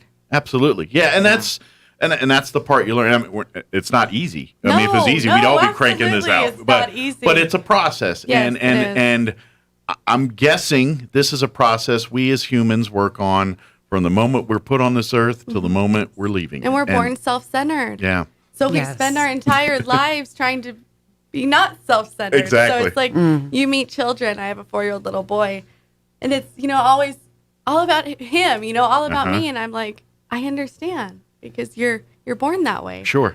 So spending your life trying to not be self-centered, but still, have enough backbone Sure. to stand up for yourself. Empathy and do all the Yes. things that that we as humans make us human, and exercising some of that, and but then that's the balance, because it's like the gambler song. You got to know when to hold them, when to fold them. That's right. There's got to be times where you got to focus on you too, and you got to know when it's time to let go of this and focus in on this. And guess what? If you can figure that out, you figured out life, man. That is it. I'm still trying to figure it out. That balance. You're right, but that's what we're all striving to, and at the end of the day, that's what the offender program, and really that's what the entire Roswell Refuge umbrella is about. Yes, that victim to survivor mentality. Yeah, that giving you the tools and the steps and the help to get to that next place. Absolutely. Psychology says we all want to balance all the realms of our lives. Man, I have been trying to balance all those realms, and you can never be 100 and 100 and 100. Sure. So that's okay. We're 80 today. We'll probably be 20 tomorrow. Yeah. And we'll just keep, moving forward. The trick is keep moving forward. That's You it. keep trying, and there's gonna be days where you did really bad at it, and there's gonna be days you do really good at it. You There's just keep days going. you just had to concentrate on breathing and being there in the moment, and that's all right. That's exactly. It's always moving forward. Something I do want to focus on is the Roswell Refuge. I mean, obviously, there's funding that comes from we're state a nonprofit. and nonprofit. Yes. But to be honest, the doors would not be open today. That's right. Or will continue to be open in the future without Our the community. generosity of Yes. people. I mean, so many people are kind enough to bring donations of food, of toiletries, Absolutely. bedding, towels, clothes, offering their services, even like luxury, Volunteering, yes. like your pampering style services, and all the things that we as humans love. Yes. Everyone there loves too, and people have been kind enough to donate those materials, and to be honest, it's very much an integral part of the healing and restoring process for the victims of domestic violence. I know we've talked we've talked with multiple people about how many times, because let's face it, when a victim comes to the house, they have coping mechanisms that they've used in their life to deal with the abuse, and 9 times out of 10, part of that is isolation and building up walls, shutting out. You can't let emotion in if you don't let it in. You can't understand if you don't let it in, kind of thing. That's right. So you got to kind of chip away at that and let the humanity come out again. And sometimes it's seeing those gestures when people that they don't know they don't know them from Adam. Well, and it catches you off guard because you're like, why are you being nice to me? What is your motive? Yeah. That type of thing. When you've been let down so many times in your life. I use Michelle in a lot of examples. We're in group together, which is great. Yeah. We feed off each other very well. Sure. But I don't know. It almost makes me speechless that our community has been awesome to us. And we have an event coming up August 14th. Okay. It's our first fundraiser for in the back in the post-COVID world, or whatever you want to call what we're in right now. It's exciting. Faces, we're really excited. That's going to be Saturday, August 14th. Okay. From 12 p.m. to 5 p.m. The Fraternal Order of the Eagles has on been Sunset there. Yeah. Yes, has been so gracious to host it for us outside. We'll have hamburgers, hot dogs. Okay. We're gonna have watermelon eating contest. Okay. I'm gonna see if I can beat my 4-year-old. Nice. That's his thing. I don't know. I'm betting on the 4-year-old. Maybe because he has smaller teeth. Maybe and a desire to get to the bottom. We are asking that individuals, if they'd like to bring canned goods, then they can. Excellent. Our sheriff, Mike Harrington, and his crew is going to be there. He's probably on the grill. He always ends up by the grill whenever there's a grill. Yeah, he's a grilling man. We're just excited. We're going to have water balloons. We're going to have a jumping house. It's just a camaraderie come out and kind of celebrate like a last life. Family thing before summer. Yeah, and see us, and everything that's donated there goes back to the refuge. Excellent. So if you'd like to donate canned goods, obviously anything, monetary donations. Yeah, it's $5 a person, and kids under 5, I believe, is free. I made the flyer. Okay. But it, the brain isn't quite working this morning. Not enough coffee. Not enough coffee. Now, can they accept like toiletries and all that stuff? Absolutely. Yes. Yeah. We're definitely looking for hygiene products. That's always in demand. And the family size is good because we're seeing a lot of individuals bringing more than just themselves. Kids are in tow. Yes. And unfortunately, most of the time when someone comes to the home, They're coming literally with the clothes on their back, That's and like right. you said, kids in tow, and that is it. Yes, And- emergency situations. Yeah. Yeah. Speaking Yeah. of the clothes on their back, the thrift store. Oh my gosh. Yeah. You guys should see it. It's You're gonna have to amazing. go. Remodeled, revamped. Yes, It is the awesome. outside has the purple door. It's going to be like Macy's thrift store. It'd be Hey, like, but I think I'm dressed pretty nice today. And all this comes from our wonderful store. And I love modeling and it. all the Yes. attire. Oh, you bet it. Yeah, it's great because the thrift store is a vital part not only for raising funds for the refuge, but it also helps give a leg up to the folks that are in the home. Absolutely. Every Our one of victims can come in and get clothes. They get a little shopping spree when they get when they get on their If own. you're out, if you need, work attire Mhm. or I have a job interview, absolutely call us. Yeah. And it We're more also than willing helps when you're going to court because a lot of these women and men don't have the outfits they need to go to court Sure. through the domestic And issue. that stuff's expensive. It is. Anybody buy dress clothes, even the least And expensive it's of one it's less most thing expensive. that is on their shoulders Yeah. to worry about. And to be honest, I don't care who you are. If you're like just out of college and started a business job and you need to go a bunch of suits and stuff, Mm-hmm. go over there. Yeah. You're dropping $300-$400 for a suit. You could probably get one for like $20 or something. Absolutely, or baby clothes. There's nothing. I mean, I just get so excited at the thrift store. I Yeah, tell if you're Kay all just the time, I'm gonna starting go out shopping. new and need stuff and Yeah. and want nice stuff and not paying new prices That's for nice right. stuff, go in there and every bit of it helps the refuge. Yes. And everything you donate, if it doesn't get used directly by the families there, will be sold there. You partner with other organizations, Yes. so some of their folks may come over and shop, and vice versa. You might go hit the Humane Society's thrift store or something. Absolutely. Yeah. Yes, our address, where the admin office is, where we do groups, we help with restraining orders. That's also where our SANE sexual assault nurse examiner is. And the thrift store is 1215 North Garden. Yes. Look So for the come big see us. purple door. Yeah, 9 Yes, the a.m. to newly 2 p.m. is the thrift store hours. Okay. And the admin, we're going back to 5. I'm not sure when. Okay.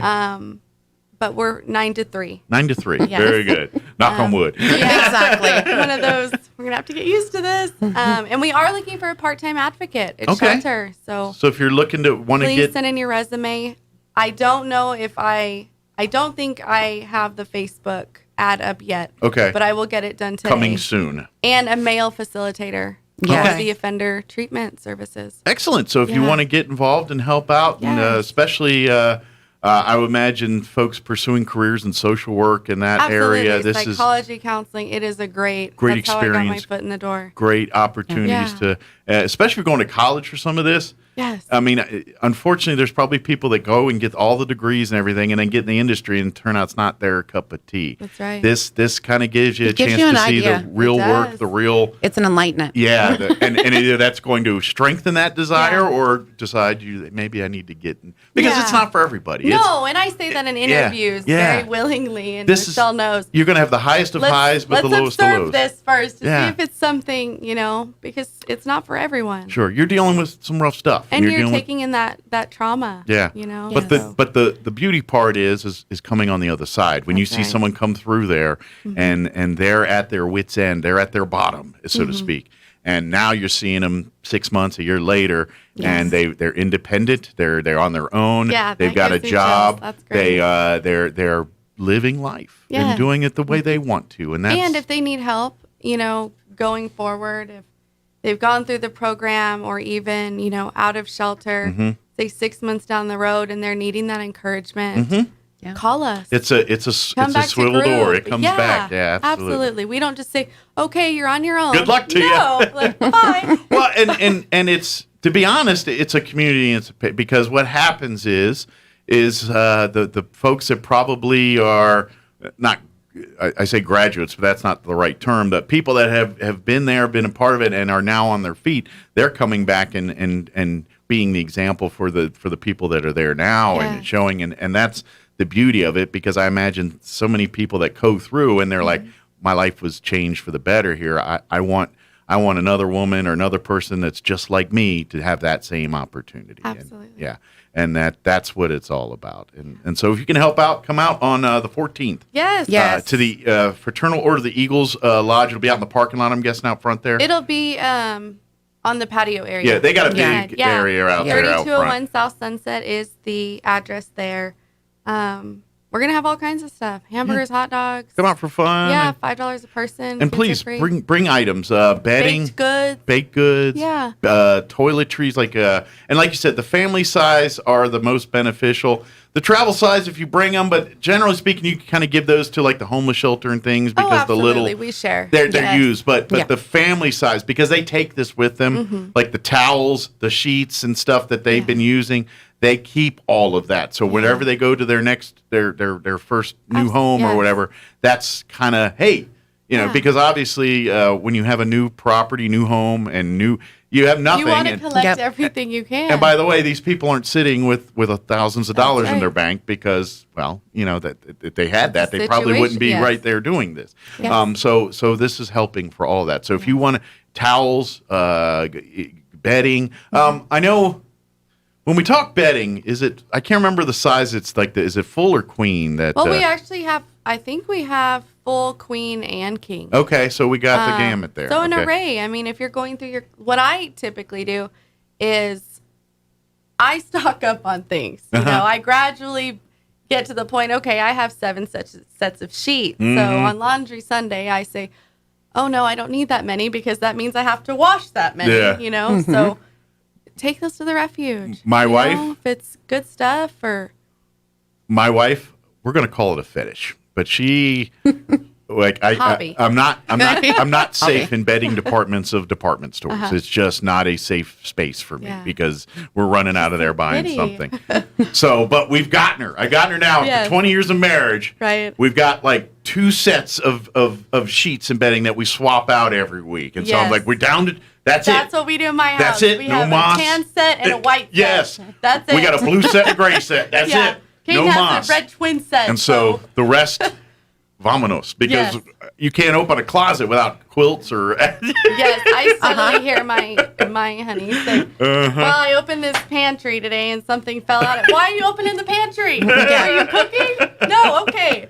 That's your problem. Yeah.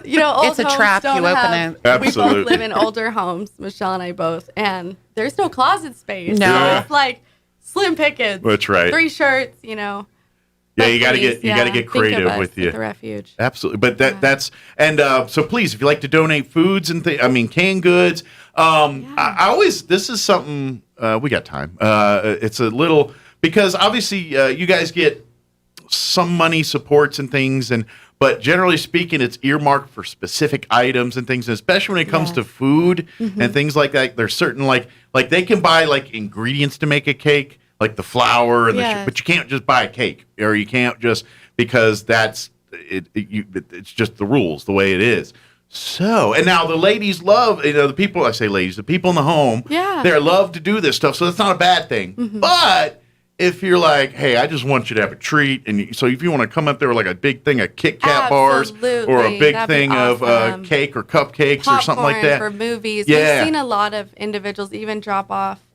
I think last year, the year before, we had people bring cake mixes so they could all make cakes together for the birthdays and stuff like that. You know, It's Those a family. little It's things awesome. mean a lot. They turn the home into like a family home. That's what it is. And, There's kids there, and obviously we're getting into the fall season, which a lot of holidays Jackets, coming up. blankets.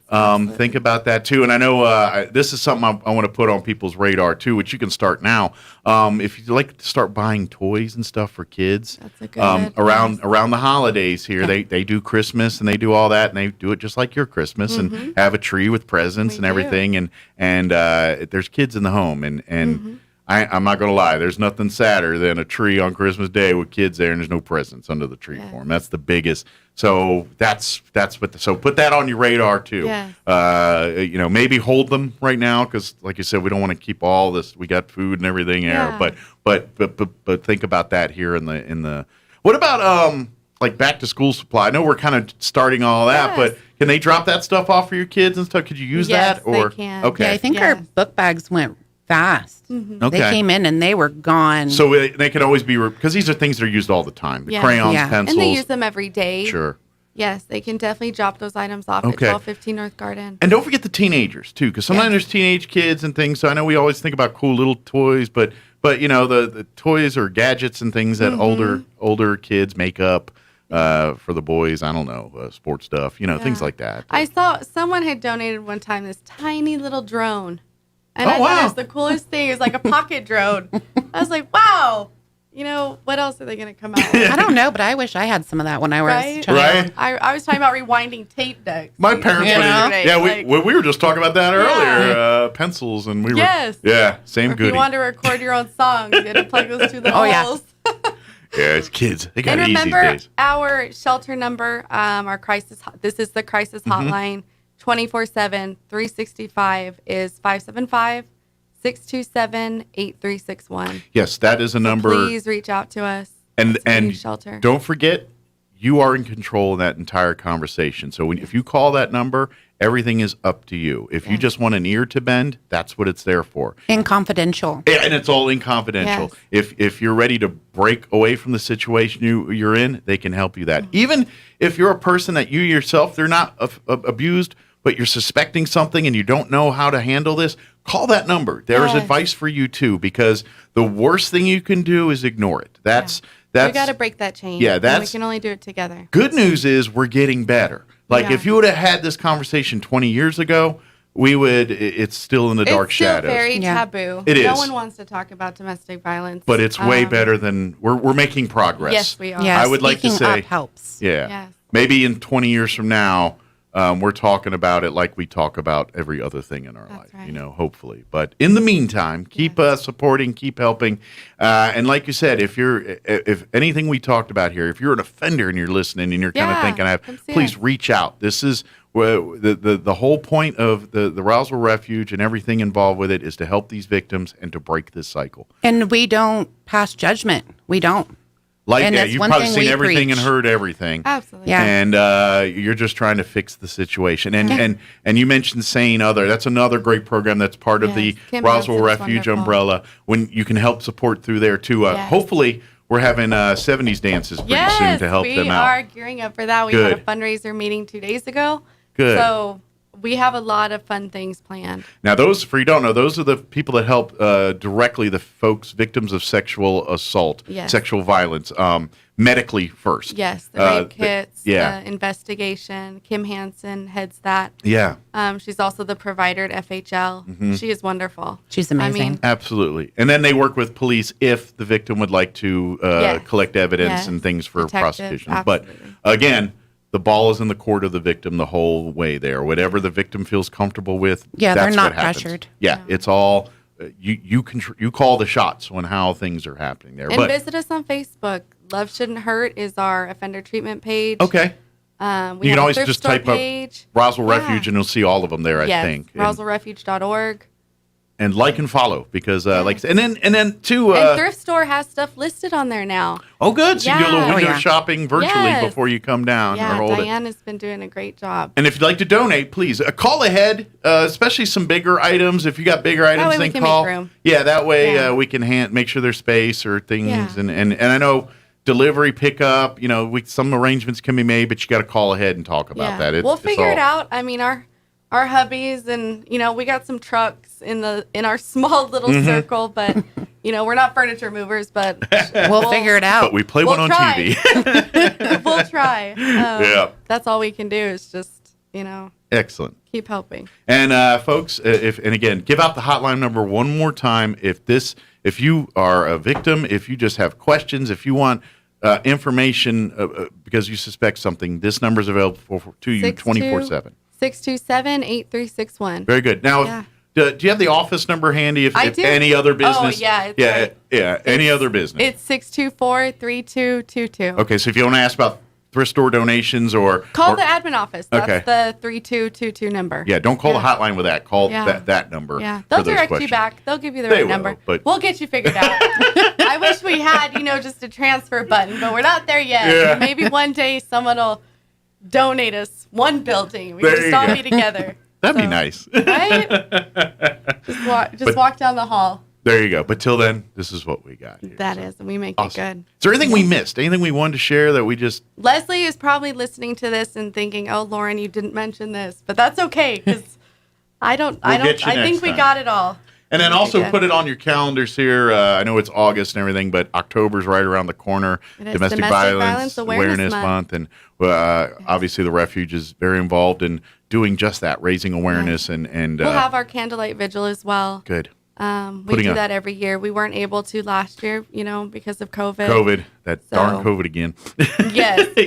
That's it. It's so exciting to be able to do all this. Sure. The normal stuff that you signed on to do and do all that. We want to do all the things at once, but we'll get there. Absolutely. And then don't forget, August 14th, the Fraternal Order of the Eagles. What time? Noon to 5? Noon to 5. Noon to 5. Yeah. Come out ready. Come out hungry. Bring a towel. We'll have water balloons. Yeah. And it'll be fun. Bring cash. Bring canned goods. Bring items to donate. We'll have baked goods, too. We're going to bake. Awesome. Yeah. And if you really want to get hey, I heard them on the radio, but what can you call the Refuge and they'll be happy to tell you what things are more in demand. I will tell you this, they can always use the toiletries, they can always use the bedding and towels and all, because that's a constant replenishing of supply there. So if you bring that, at no point will they say, no, we got too many of those. Yeah. So. And we appreciate, even in the COVID side where we weren't able to take in donations, we appreciate the community for thinking about us. Yeah. We really do. Yeah, keep thinking. Now we can start taking some of it back. Yeah. So awesome. Thank you. Thank you, ladies, and we'll see you guys next time. All okay? right. Thanks. All right. Don't work too hard. Enjoy your weekend. Thank you. I know it's only Wednesday, but I'm thinking that's weekend okay. already. Halfway there. That's right. I think Wednesday you're officially allowed to say happy. I think at that point, because that's hump day, right? Hump day. There? You're right there. Tuesday. Tuesday's like my favorite day. And then it's like, can I skip to Friday, please? I'm weird. It's fine. I know. I get you. I understand completely. I've been trying to pitch that we need to flip it. We have a 2-day work week and then off 5 days. So our weekends are work weekend, and then I'm off 5 days. I don't know if I would get too comfortable with that. I would. I'm going to do more at home. Yeah. So, I don't know. I don't know. I don't know. But at least I feel like I'm in control of it. I know I'm not, but I feel like I am. But then that first day back, no matter what day it would be a Monday. Yeah. So it's like coming back from vacation. You're like, crap. Yeah, but then there's Monday and Friday's the next day. Yeah. So how awesome is that? True. Thank you, ladies. Thank Appreciate you. it. It is 8:55. Quick news and break before, more news. Don't go away. Now for a Pecos Valley news update, I'm Jared Sorello. Dr. Jerry Washburn, the superintendent of schools in Carlsbad, has written a letter to the community explaining that all elementary school students and staff will be required to wear face masks in school buildings when classes resume next week. Washburn said the school board made the decision based on the updated guidance from the CDC. Washburn ended his letter to the community by pleading with everyone to get the COVID-19 vaccination. A lieutenant with the Chavez County Sheriff's Office in hot water. A statement posted on the Sheriff's Office Facebook page says Lieutenant Joel Ramirez was pulled over on US 285 near Ojibwa early Sunday morning. Witnesses began calling dispatchers reporting a car going the wrong way headed out of Artesia southbound. To show complete transparency, Sheriff Mike Harrington had requested that Roswell police take over the investigation. Ramirez was arrested for DUI after refusing all tests. You're up to date. I'm Jared Sorello. With the SRN News Business Brief, I'm Bill Alexander. Meat processor Tyson Foods will require all of its U.S. employees to get vaccinated against COVID-19 amid a resurgence of the virus. Tyson, one of the world's largest food companies, announced Tuesday that members of leadership teams must be vaccinated by September 24th and the rest of its office workers by October 1st. PepsiCo will sell Tropicana and other juices to a private equity firm in a $3.3 billion deal. The New York drink and snack company will keep a 39% non-controlling stake in a newly formed joint venture. On Wall Street, the Dow rose 278 points to 35,116. The Nasdaq up 80 to 14,761, and the S&P 500 rose 35 to 4,423. With the SRN News Business Brief, I'm Bill Alexander in Washington. With the SRN News Business Brief, I'm Bill Alexander in Washington. The Chaves County Health Hybrid Expo is this Saturday, 9 to noon. This is your opportunity to be connected with healthy resources in your community. Visit the Chaves County Health Council booths at the Chaves County Courthouse and Chaves County Sheriff's Office, or visit Chaves County Health Council on Facebook for live and recorded informational videos. Make sure you grab your scavenger hunt form at either location to be entered into a drawing for great prizes. Don't miss the Chaves County Health Hybrid Expo this Saturday, 9 to noon. For more information, visit Chaves County Health Council on Facebook. Bob Reed Pest Control protects you and your home by controlling pests that invade. Bob Reed Pest Control understands the importance of safety in and around your home from unwanted pests, and they offer answers and solutions when you need them most. Protect your home, your children, and your pets from the dangers of poisonous bugs and insects. Let Bob Reed Pest Control and their fully licensed professionals start working for you and your family today. Call 623-5344, serving all of southeastern New Mexico. Find them fast in names and numbers.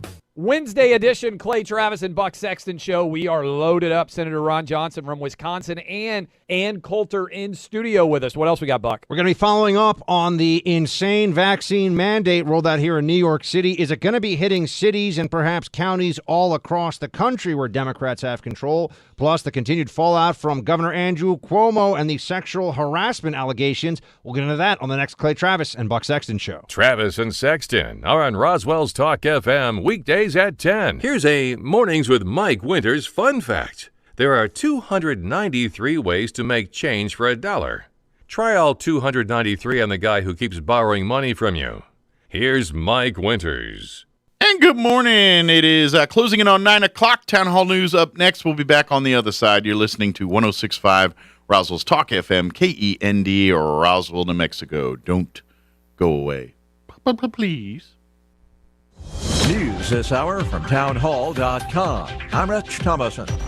Former President Trump isn't giving up the fight. His lawyers asking a federal judge to prevent the IRS and the Treasury Department from giving Mr. Trump's tax returns to the House Ways and Means Committee. The Trump legal team arguing the Democrat-run panel is simply trying to find something to embarrass the former president.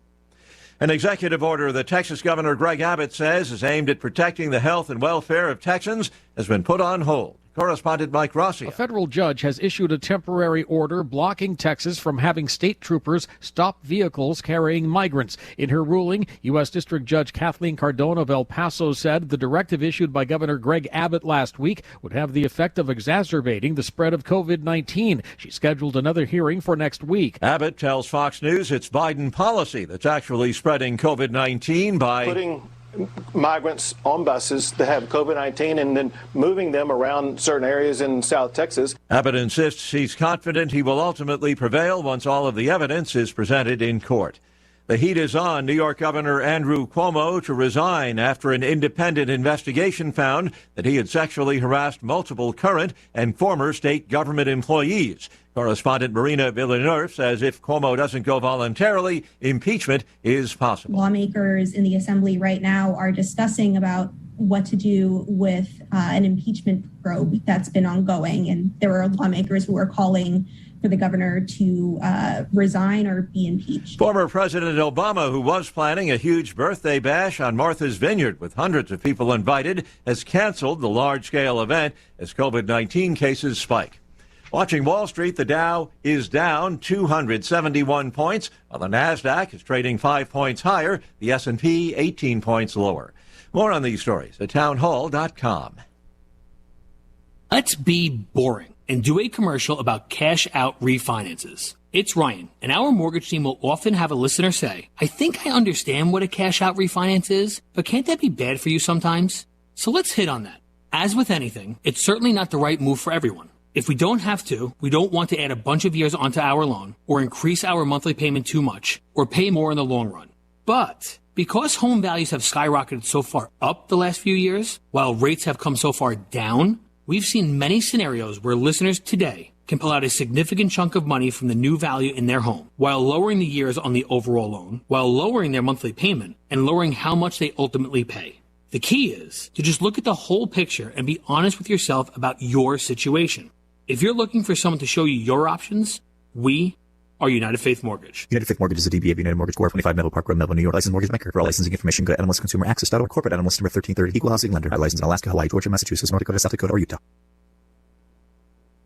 China's worst coronavirus outbreak since the start of the pandemic a year and a half ago has escalated, with dozens more cases around the country and the sealing off of Wuhan. In Wuhan, the central city where the first cases of COVID-19 were identified in late 2019, mass testing has shown some of its newly reported cases are being caused by the highly transmissible Delta variant, first identified in India. The city has ordered residential communities sealed, preventing people from leaving their homes. In a subsequent order, officials say no one, whether tourist or resident, can leave the city. Meanwhile, another COVID-19 hotspot emerging is in a scenic area famous for caves, forests and waterfalls that inspired the on-screen landscape in the Aviator films. I'm Charles de Ledesma.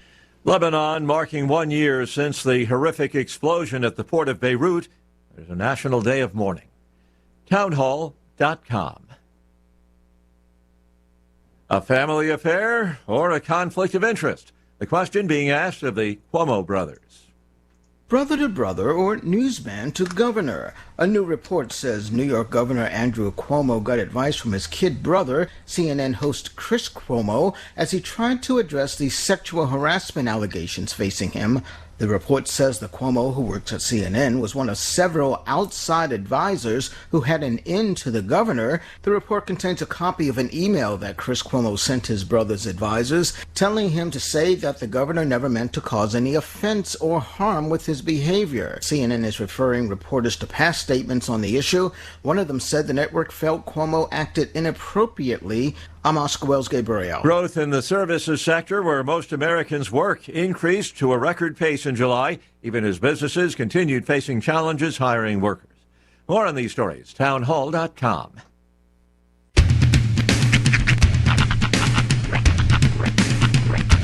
What in the wide, wide world of sports is going on here? I promise you, whatever scum did this, not one man on this force will rest for 1 minute until he's behind bars. Now let's grab a bite to eat. Yeah, come on. I feel the hot wind on my shoulder and the touch of a world that is older. I hit the switch and check the number.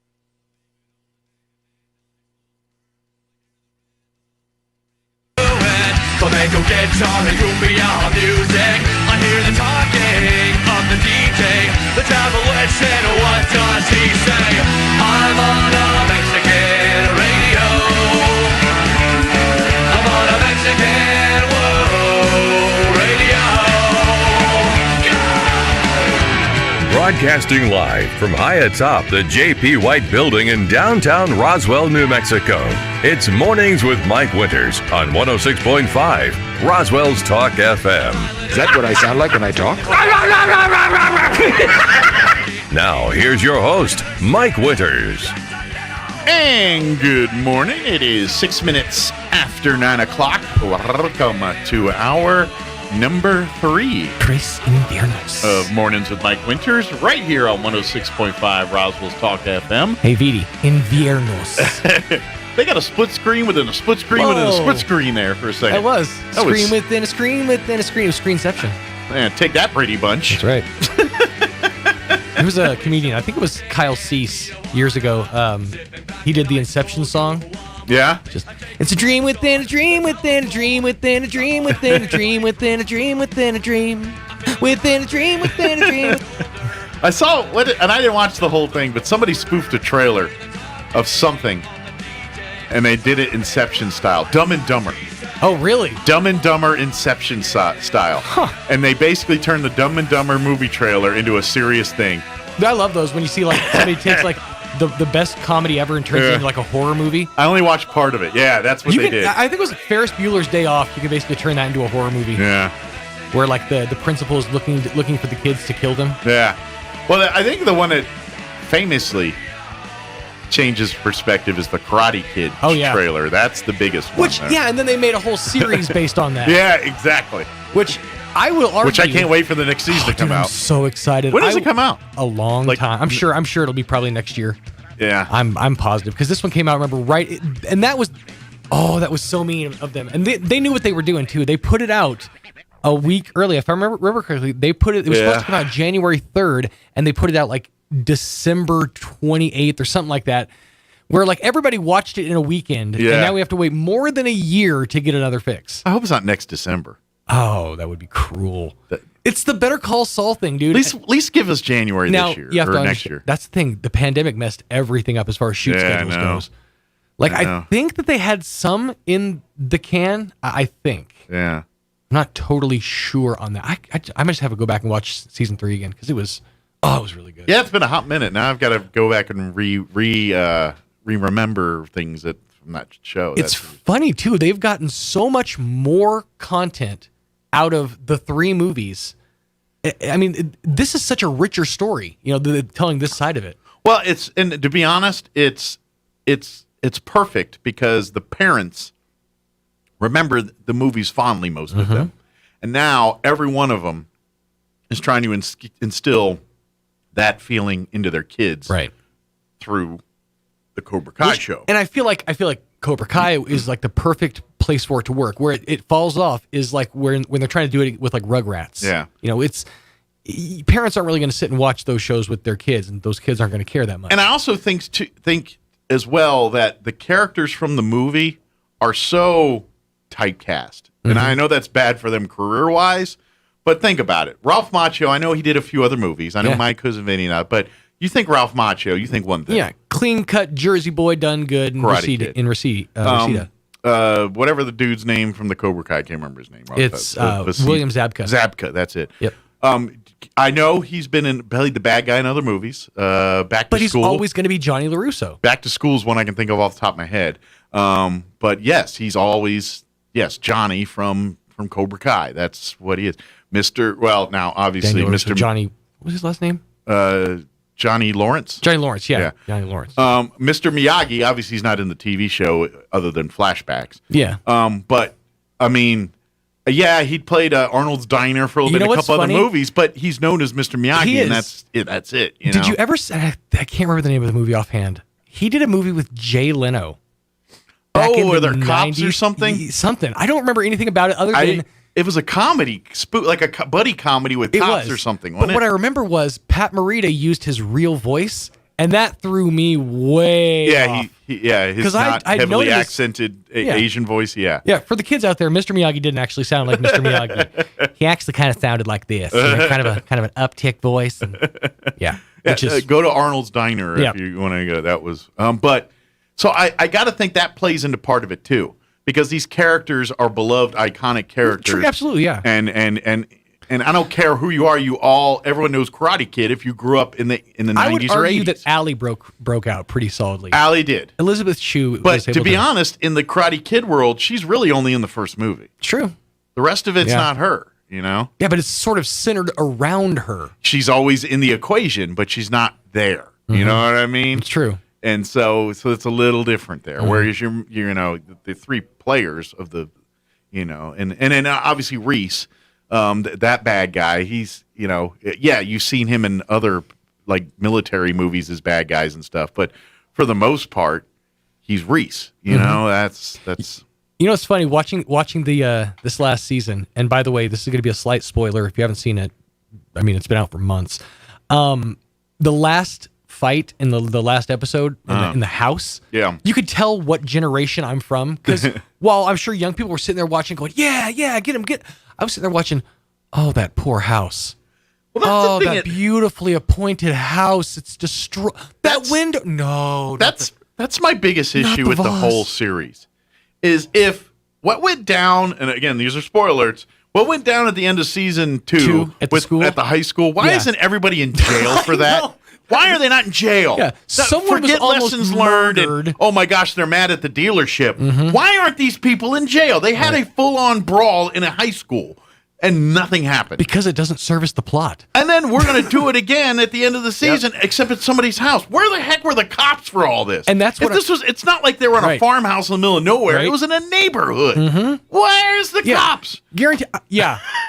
I raised my voice at my cat the other night. I got a phone call. It's like I guaranteed somebody would have gotten called. That's I mean, I'm suspended disbelief, but I'm like, come on. Here's the thing, though. At least give me some kind of reality They here. have now raised the bar, so it went from full, but which I would argue that season 2 outdid season 3. Because season 3, the house battle was amazing. Yeah. But I don't know if it outdid a whole entire high school fighting each other all at the same time. It's like just no real, like, spontaneously combust into fighting. I know. That's the part that I was just like, what happened? And of course, when I watched it the first, I'm like, wow, that escalated quickly. I'm like, what happened there? The way it John, was like, you might want to lay low for a while. You might be wanted for murder. You got to keep your head on a swivel. I killed a guy with a trident. Yeah, that's what was going on. Oh, poor Chubbs. He was just there. Yeah. Like, you don't go to this school. That's the part I cannot wrap but I'm going to be there. Season 4, day 1, it comes out. I'll be downloading or watching them right there. And yep, I'll be doing it. Yep. Andrew Moore with the Roswell Chamber of Commerce will join us here in just a little bit. I'm not even sure she's here already, but if she's not, she shall be here momentarily. And we'll chit-chat all about what's happening right now at the Roswell Chamber of Commerce. Before we do anything else, let's get you up to date on the weather.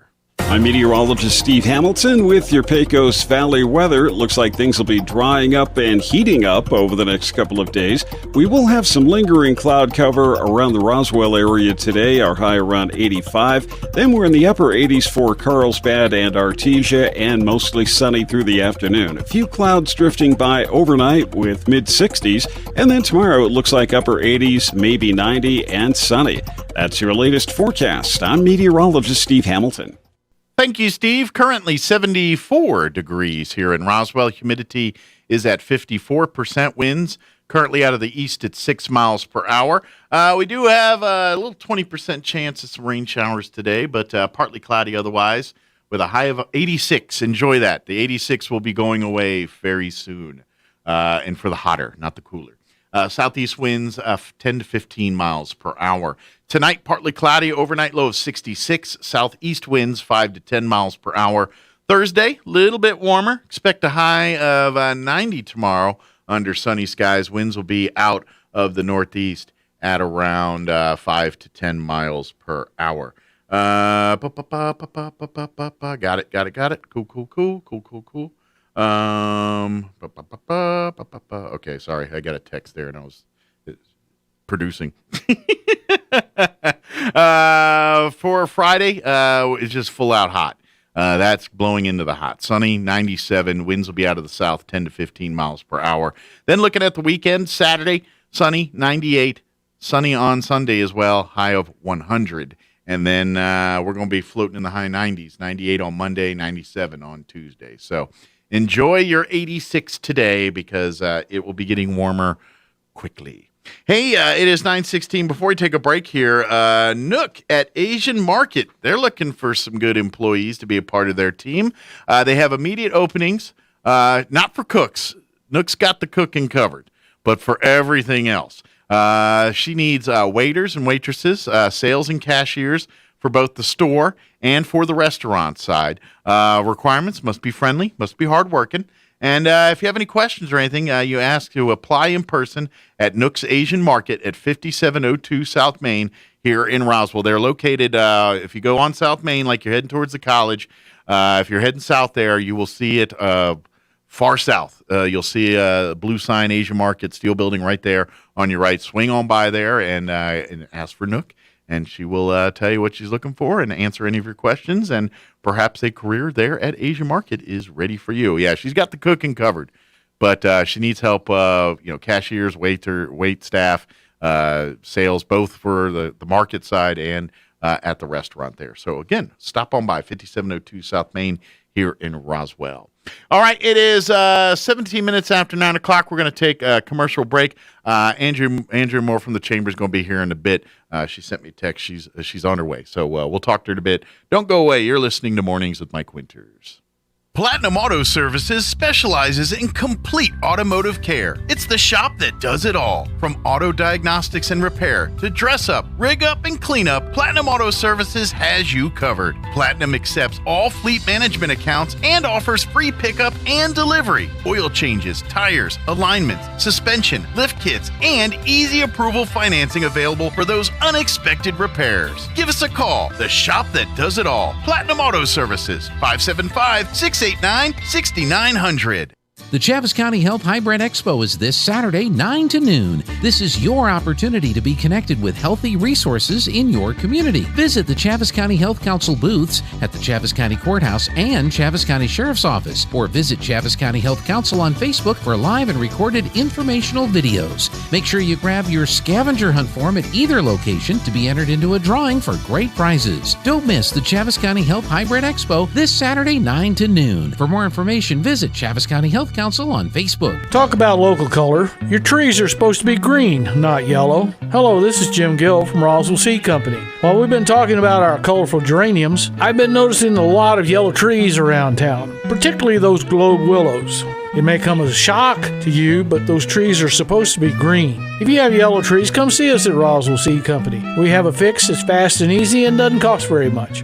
Remember, it's okay to have yellow flowers, but not yellow trees. Enjoy more of the speed you need with gigabit internet from Plateau Fiber. Fiber means more speed, and that means more streaming on more devices with less buffering. Plateau offers True Gig, a dedicated fiber connection to download and upload what you want with speeds up to a gigabit per second. Best of all, it's all yours. You don't have to share your connection with the whole neighborhood. Sign up now to ensure your neighborhood is part of the next service zone. Learn more and get signed up today at plateaufiber.com. That's plateaufiber.com. Bob Reed Pest Control protects you and your home by controlling pests that invade. Bob Reed Pest Control understands the importance of safety in and around your home from unwanted pests, and they offer answers and solutions when you need them most. Protect your home, your children, and your pets from the dangers of poisonous bugs and insects. Let Bob Reed Pest Control and their fully licensed professionals start working for you and your family today. Call 623-5344, serving all of southeastern New Mexico. Find them fast in names and numbers.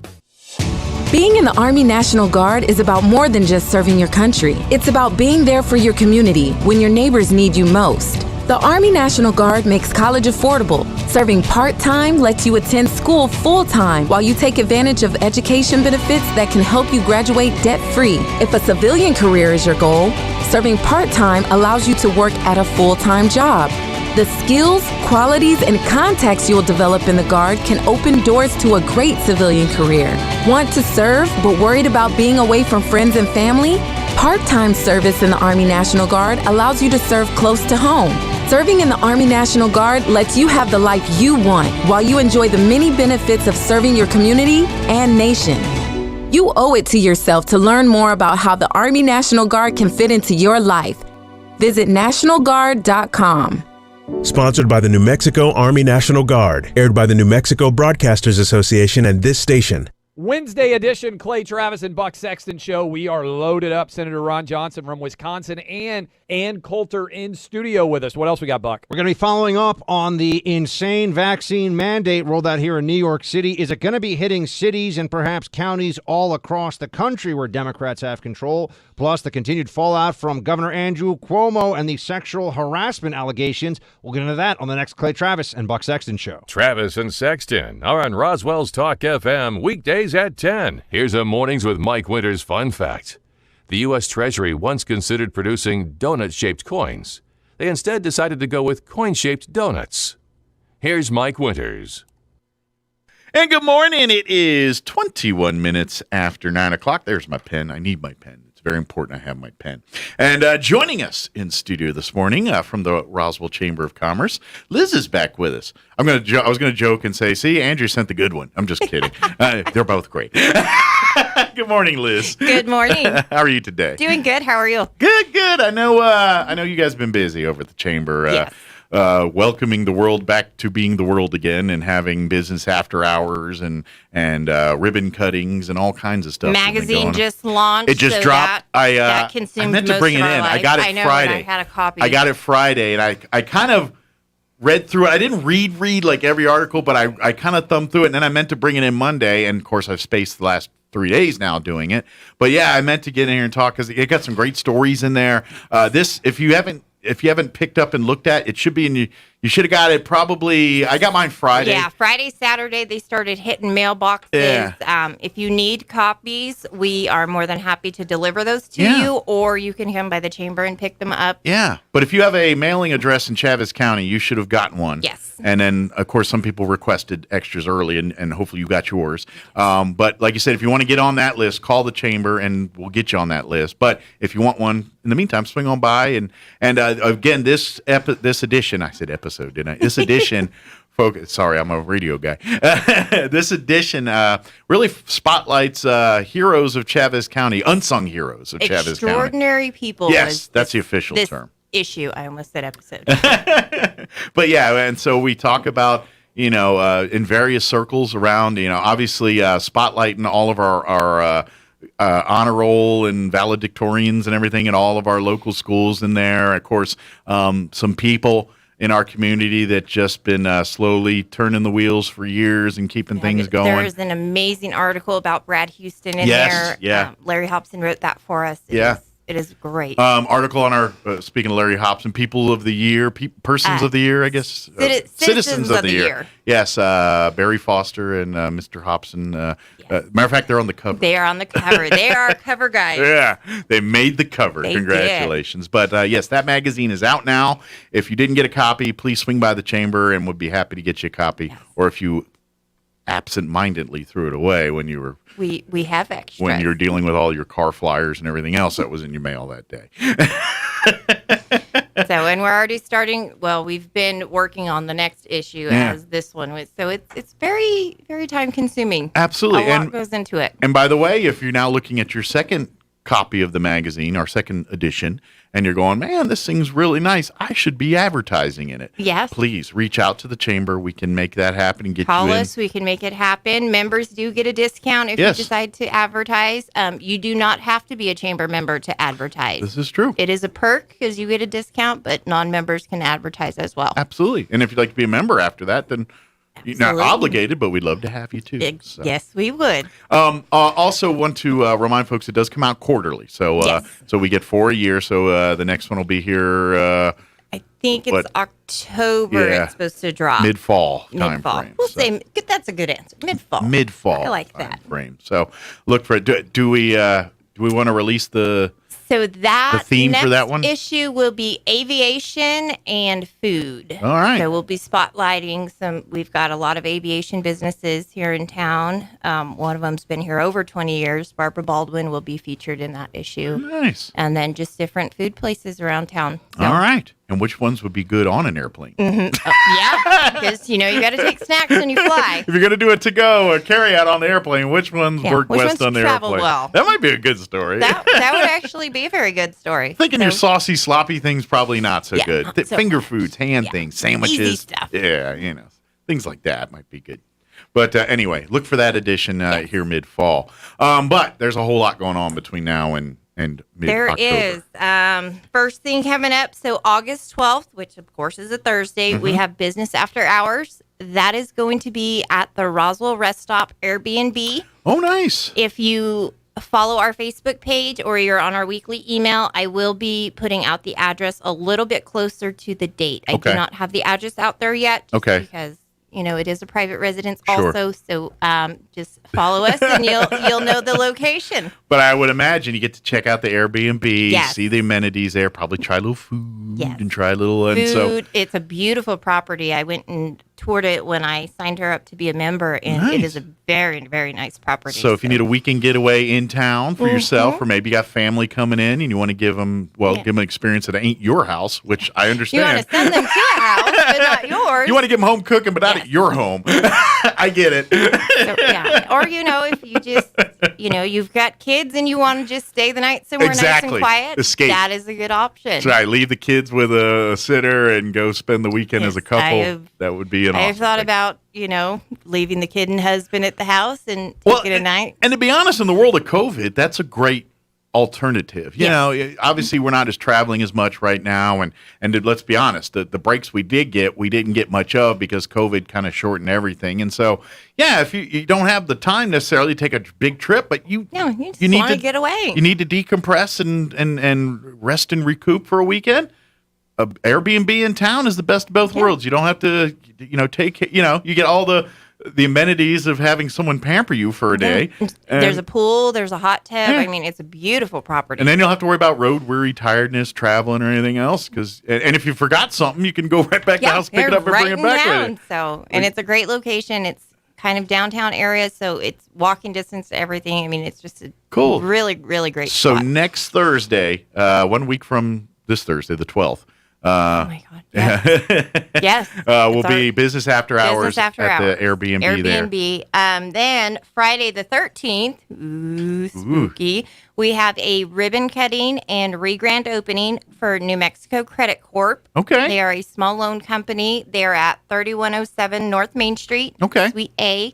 That starts at 12 p.m. They're going to have food, prizes, goodies. You can check them out if you're needing a loan because back to school drained the account. Do they do like the title loans, those kind of things? I believe they do signature loans, and I'm not sure if she does title loans also, but I know they do small signature loans. But if you need a couple $100 or something like that, that's what they do. Gotcha. You know, not like house loans or anything. Yeah, no large mortgages or anything like that. Gotcha. But you know, just.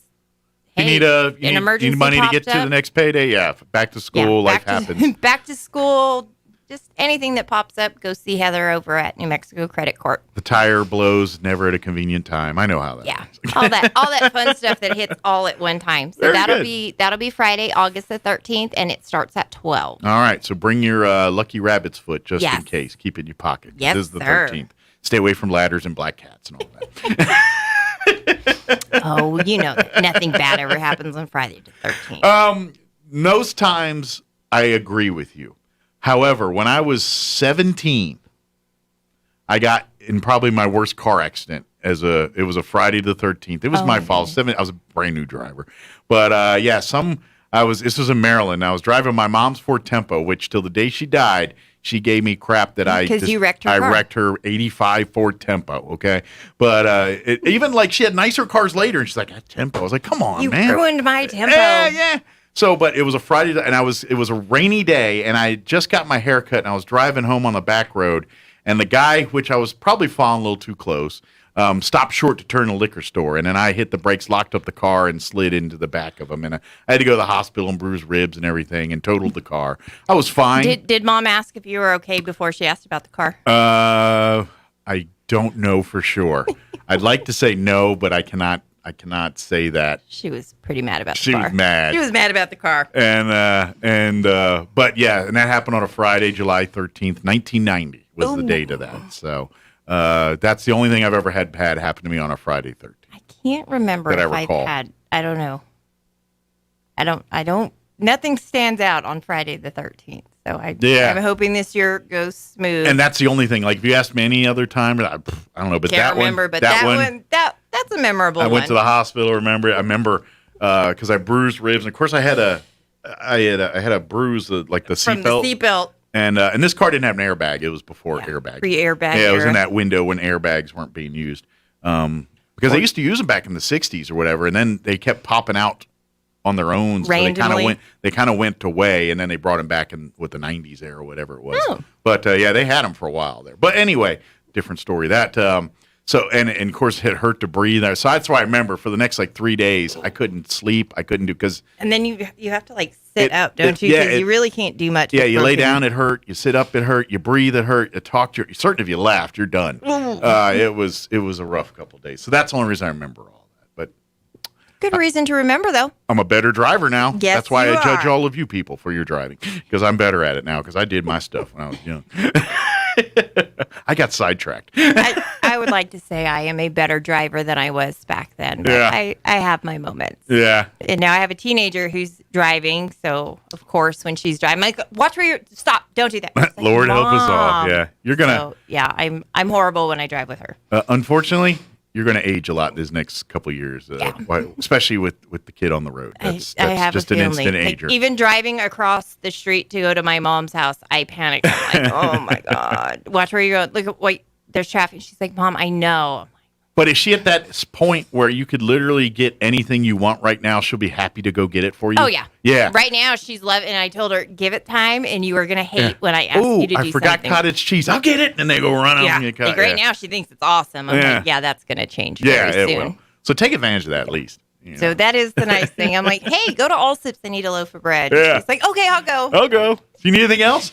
She's like, oh, I forgot the bread. I'll be back. Yeah, and it's amazing now that she drives how many times she needs to go and get a drink. She's like, oh, I've got to go to salon. I'm like, you just went like 2 hours ago. Well, right. I would like to have enough. I'm like, how many drinks are you getting a day? Like, and who's paying for it? Yeah, like, right. Well, can I have some money too? And the car needs gas. I'm like, oh, okay. Well, now we get to learn the next step of after getting your license. Get a job. A job. Yes.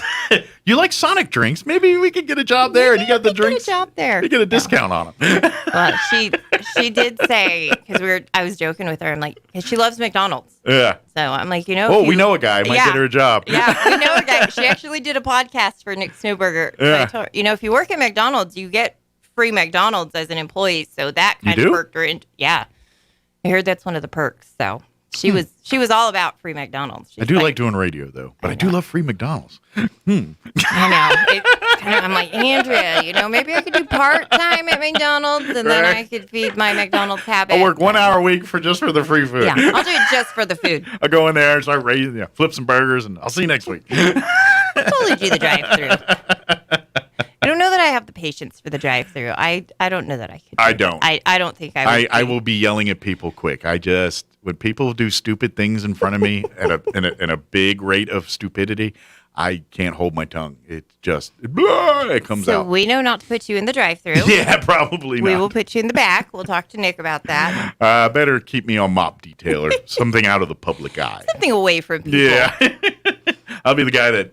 You know what? I'll be the guy that helps load the boxes into the freezer at the end of the day. There you go. You don't do a lot of customers doing that. Yeah, you don't have to deal with a lot of people probably. Although, you know, they get a lot of stuff and they're stacked there by the drive-thru as they're bringing it in. As you're coming around that bend and you see like 10,000 boxes. And there's going to be one idiot who drives the wrong way into the boxes or can't follow instructions. And that person will get my be on your shift. Yeah, and then you'll have to say something. Yeah, I'll have to say something. And my free food's gone. And it's all your fault for being stupid. It wouldn't be your fault. It would totally be their fault. Yeah. All right. I'm going to bring it back on track now. After Friday the 13th, what do we got going on? So after Friday the 13th, the sheriff luncheons are going to start again in August. Okay. So we've got a date set for August 19th. They usually run like the third Thursday of the month. Yeah, third Thursday of the month. Yeah. So we tried to do July. It just didn't work out. We had the blood drive and sheriff was busy. He had a busy month as well. Yeah. So we talked about August. So we've got it on the schedule for the 19th. If that does change, of course, I will put out an announcement immediately letting people know that has changed. But right now it's August 19th. Pro tip, RSVP. Yes. It does usually fill up. Yes. And people have been turned away in past because of, capacities of the building and things. So RSVP, and the sheriff is always very, you can talk to him about anything. He usually starts off, gives an update on what's going on, and then the floor is yours. Yeah, and open to questions, and he's a straight shooter. Yeah. I mean, he will tell you exactly what you need to, he's not going to lie about it. He's not going to tell you what good, you the want bad, to the hear. ugly, and he's honest with you. And by the way, you get free McDonald's food. Yes, so that's you get free McDonald's. Yeah. So lunch is covered, and come and sit with the sheriff. And does Charles, his undersheriff, come with him a lot too? So a lot of times Charles is there, and then he'll have two other. Usually, there's about 3 or 4 of them that show up. So. And usually, so if the sheriff directly doesn't have the answer, usually one of the either Charles or one of his other deputies has that. Someone will have the answer. So. Yeah. So and then usually we start about 11:30. Come get your spot, grab your food, and then. It's about an hour, right? It's about an hour. Yeah. So we're out of there by about 1 o'clock. Very good. Unless, you just have a lot of questions and if it goes longer, it goes longer. It goes longer. And of course, if you have to go back to work, and do your thing. Yeah. It's not like, no, you cannot leave until. Once you're here, you're here. No, we'll let you come and go. Still a fry on your plate. You can't leave till that's gone. No, it's not like that. But But it is a great way to sit and connect and talk with the sheriff and the sheriff's department. Yes. And please, RSVP, and just kind of mark it on your calendars the third Thursday of every month at about 11:30. Again, this month will be on the 19th. Yes, the 19th. So if you want to get on the list, just give me a call at the chamber, 623-5695, and I'll get you on the list, and we'll see you on the 19th. Yeah, absolutely. And it's a really cool. If you've never been to one, they're really a good opportunity. Just especially, I'm lucky. The sheriff pops in on the show, so I get to do all that anyway. Normally, you're already in the loop. Yeah, so I'm very fortunate. But in essence, you get that same opportunity with the sheriff on those Thursdays. So and it's awesome because you can literally ask him anything, and he's going to tell you. He's a upfront guy. He'll just tell you what's going on there. So very good. What else we got? Gosh, I know September we've got a couple business after hours on the book, so that again. Keep an eye out on our Facebook and our weekly email if you want to be in the loop on that. Yeah. So, but they are filling up fast. I do have spots available if your business is interested in hosting. Okay. But they are filling up fast. We were doing one every week through the summer. Mm-hmm. Now that school has gone back, we are just limiting it to 2 a month. So. And these are far out events too. Mm-hmm. So if you're a chamber member and you've got a milestone next year coming up, whether it's so many years as a business or you've got a new part of the business or really or maybe just doing a grand reopening or whatever it is, it's not too early to start booking business after hours for 2022. I got to be honest, back in the heyday before COVID hit, they were booked like a year out. Oh, yeah. We had a waiting list. And those people would cross their fingers that somebody had to cancel because that meant they got to go in. Yeah. So if your plan is like, well, in March we've got this coming up, or call the chamber now, get those on the books, get them because once world opens, and I think we're getting there now where it's going to start filling up quick again. So kind of get ahead of the curve a little bit and say, hey. Next June's our 50th anniversary. We want to do a business after hours. Call the chamber, and we'll get that scheduled, and then talk specifics and plan the event accordingly. Because each one's customized to the business. Yes. And so, and it's all in your court. Where when I mean it's your chance to spotlight your business to the community. However you want to promote it. I mean, it's totally. Yeah. We're there to help you. We'll do your DJing and your MCing and all, but it's yours to do. And obviously can give you suggestions on what works and what generally doesn't work at a business after hours. Because some people are like, well, I want to do this. I'm like, well, that's a great idea, but this isn't probably the environment for that. Let's do that at a different event. And they can help with all of that kind of stuff. But generally, we're here to help you through it. Generally, door prizes is a big thing. So if you got some door prizes, the cooler ones, the better. Food is always usually something very popular at these. So, and obviously, if you're a food establishment or one of those in the amenities business, you're going to want to spotlight your amenities and things here. But we get all kinds, from banks to restaurants to financial institutions. We just did one at Clarion Inn. They had awesome door prizes. I mean, they gave away some good stuff. They gave away a TV. The food, they had Peppers come in and cater. They did pot stickers, and they make amazing pot stickers. So to be honest, I've never had anything bad there. So everyone's like, they make amazing, everything. They're amazing. So I could literally probably eat 200 pot stickers, and I'm fine. Yeah. So you know what? I might be with you on that. Do you have like a particular chicken, pork, veggie, or don't care? I don't care. I don't care either. I'll fill up a Ziploc bag and I'll eat them cold. I don't care. That's my go-to. If I was more less lazy, I would feel the same way about pierogies. You ever had a pierogi? It's kind of in the same family. Okay. But it's a Jewish instead of Asian. Okay. And basically you got the pot the pot sticker flour casing. But then in the pierogies, sometimes they stuff them with either mashed potatoes and cheese or potatoes usually. But I've seen others where they put other things in it. But generally it's potatoes. Okay. And cheese. And you had me at mashed potatoes. Yeah, and you cook them like you would pot stickers. You can bake them or fry them or whatever. And they're really good. Anyone in town make them? I haven't seen them in restaurants. They sell them frozen in the stores, but I've not seen anyone make them. But someone should. I know. Yeah, I've only seen them frozen around here. I mean, who doesn't love mashed potatoes and then cheese? I mean, come on. Yeah, kind of like other like knishes. You ever had a knish? That's another. It's in that same vein of a knish, but more bite sized, like a pot sticker. Okay. Yeah. Yeah, I'll keep a little bag and snack on them in my purse. I'm weird like that. The only problem with them, and this is not a problem, is generally the size.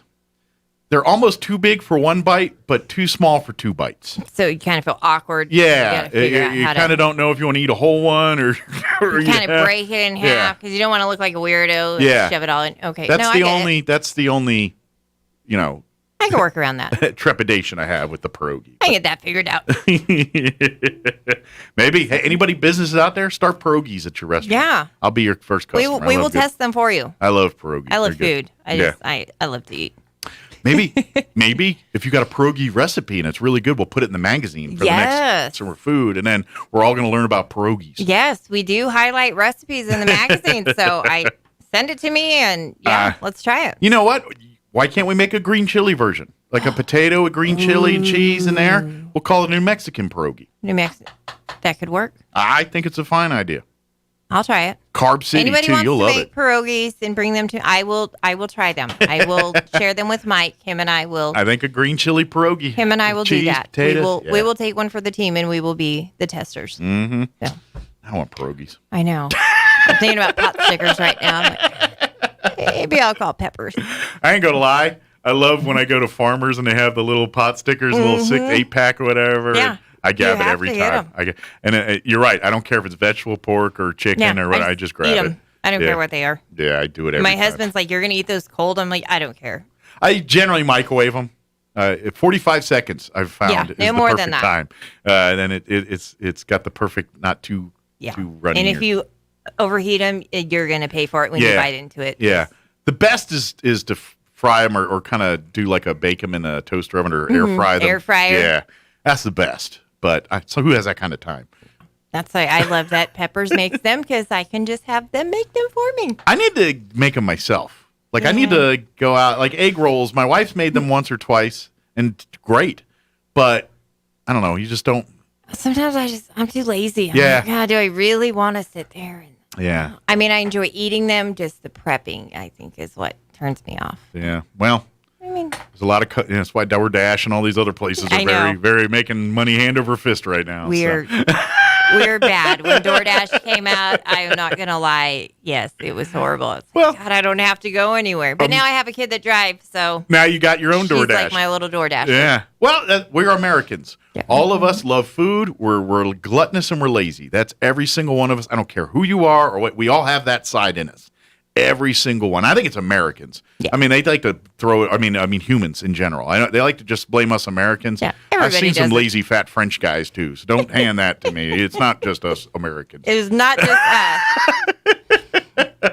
Of course, is there any more events, or we kind of get all those? That covers August, and then September is filling up. So it's every day it changes. Yeah, the best way is if you like and follow the Roswell Chamber of Commerce on Facebook or Instagram, or if both. Or both. Yeah, that's probably the best way to kind of stay abreast on everything that's happening, because that's constantly updated, and anytime there's a new event, boop, it gets put right up there. Yes. But chamber website as well, and then as always, you can always come by the chamber at come see us. Office hours or 8 to 5, Monday through Friday, pretty much. So we're open to the public from 10 to 4. 10 to 4. That gives us a couple hours in the morning to the phones kick on at 10 o'clock. It's really cool. Our IT people were able to set that up. I have a drinking problem. Sorry.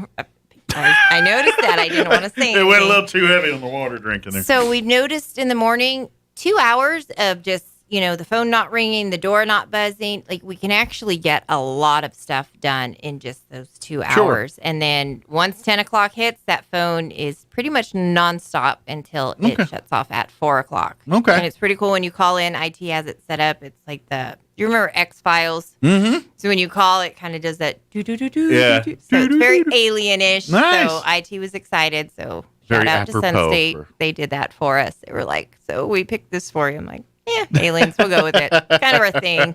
Very David Duchovny. Yes. Wonder what that guy's doing nowadays. I haven't heard from him in a while. Or the Gillian Anderson. I haven't seen much from her either. Yeah, and I mean, we get tons of phone calls every day for just some weird. We had a lady yesterday call. She wanted to know where, I guess on the show Roswell, there is a crash site cafe. Yeah. So she wanted to know where it was, and I had to explain explain that, it is just on the TV show. She's like, we used to have a crash site cafe. I thought it used to be. On 2nd, yeah. 2nd and Brown Road way back in the day. It was like a truck stop restaurant. Yeah, a dinery style place, yeah. Kind of creepy looking, but yeah. Yeah, it crash down cafe, yeah. Is that what it was? Okay. And I think it came around, it was on around the time the first time Roswell was on TV, in the 90s I want to say or 2000s. If I remember, because we moved here in 94. Yeah. And I want to say someone had bought it and they started like fixing it up. Yeah. And then it just kind of. Well, it was like in the 2003, 2004. It was the Crash Down Cafe for a couple of years there, and then now it's the Thai place, Taste of Thai. Oh, is it a Thai place? I haven't been out there in so long. Yeah, so I don't know. And then that was around the time the first Roswell was on. Okay. Because they rebooted it here, and it's on now. And so I don't know if the Crash Down Diner's in that one too, or just that first one. I think it's in this new one. Is it the lady also? was Okay. telling me, I was like, oh, that's not here. I would watch these, but I'm not a teenage girl. Yeah, so I. And that's really the market for that. I'm more that into show. my husband gets so, he's like, really, we have to watch more murder stuff? I'm like, yes. I watch, after the first 48 and 48 hours. I'm always watching murder shows. I get you. I'm a mark for those two. Trying to plan my murder. I'm like, no, I'm not going to murder you. But I mean, if I wanted to, Well, you want to freak them out one day? Watch one of those shows and just sit there with like a notepad. And then randomly just go back to watching the show. I think the murder mystery stuff is better. Back in the day, my daughter and I, we always watched Lifetime when my daughter was little. We'd be on the couch with our box of Kleenex and we'd be watching Lifetime, and he'd come in there and we're both crying. He's like, why are you watching this? It's like, it's always the same. The husband's cheating, the wife murders him. Like, I can tell you what's going to happen. And my nickname. We've moved on. My nickname for Lifetime was the Man Hater Channel. Yes. That was what I called it. That was is the Man Hater basically Channel. what my husband called all it. it was movies and shows about how men do awful things to women. That was all it was on that channel. They hate on the men. And I'm like, not all of us are like this, Yeah, and he's like, it's the same movie, just different. I'm like, no, it's totally different. And now I'm like, okay, yeah, they were all pretty much it's the same. pretty much this. Well, occasionally they'll make it based off reality. It's like a Ted Bundy type or something. Yeah. Oh, I love it. He's like, what happens? I'm like, shh, I have to watch it anyways. Yeah, I'm a bit Rubish like that, where like there's like 10,000 Ted Bundy things, and I'm like, ooh, a new one. I'm like, there's nothing new like here. We've never, we don't know what happens. Yeah, he did all this, and it's not like there's new evidence that he didn't. But some of them have different information that the other documentary didn't have. There are slight variances. Yeah, it's true. But, and then I compare them. I'm like, ooh, that wasn't in the other one. So yeah, I like true crime. I just started watching the DeLorean thing on Netflix yesterday. Oh, I haven't. It was a new release. I don't know when it came out. I saw it yesterday. It's a mini series on John DeLorean and the car and how he went to tax and it's all Ireland and the Belfast and that's if he grew up in that era. And because DeLorean, it was a big deal in the 80s there, and the DeLorean, the car, and he was a Playboy Back type. to the Future. He was a Playboy type, and then, it all went south. But, yeah, so I'm starting to watch that. It's not my favorite one. Not true. Okay. There's others ones I like better. When I come back in a couple weeks, if it hasn't gotten better, then I won't watch it. Well, I'm 2 or 3 episodes in, and I'm like, it's kind of slow. It's interesting, but not that interesting. Okay. If that makes sense. Yeah. Like other ones, I'm like, ooh, this one's like, I can put it on the background, and I'm like, fine with it. I'll pick up a detail here and there. Okay. But it's not one of those ones like during quarantine is when Tiger King came out, and I could not figure out what the big deal was. So I was like, okay, that's a crack. I'm gonna watch this. That's and crack. My husband's like, we're not watching it. I'm like, So we watched the first episode.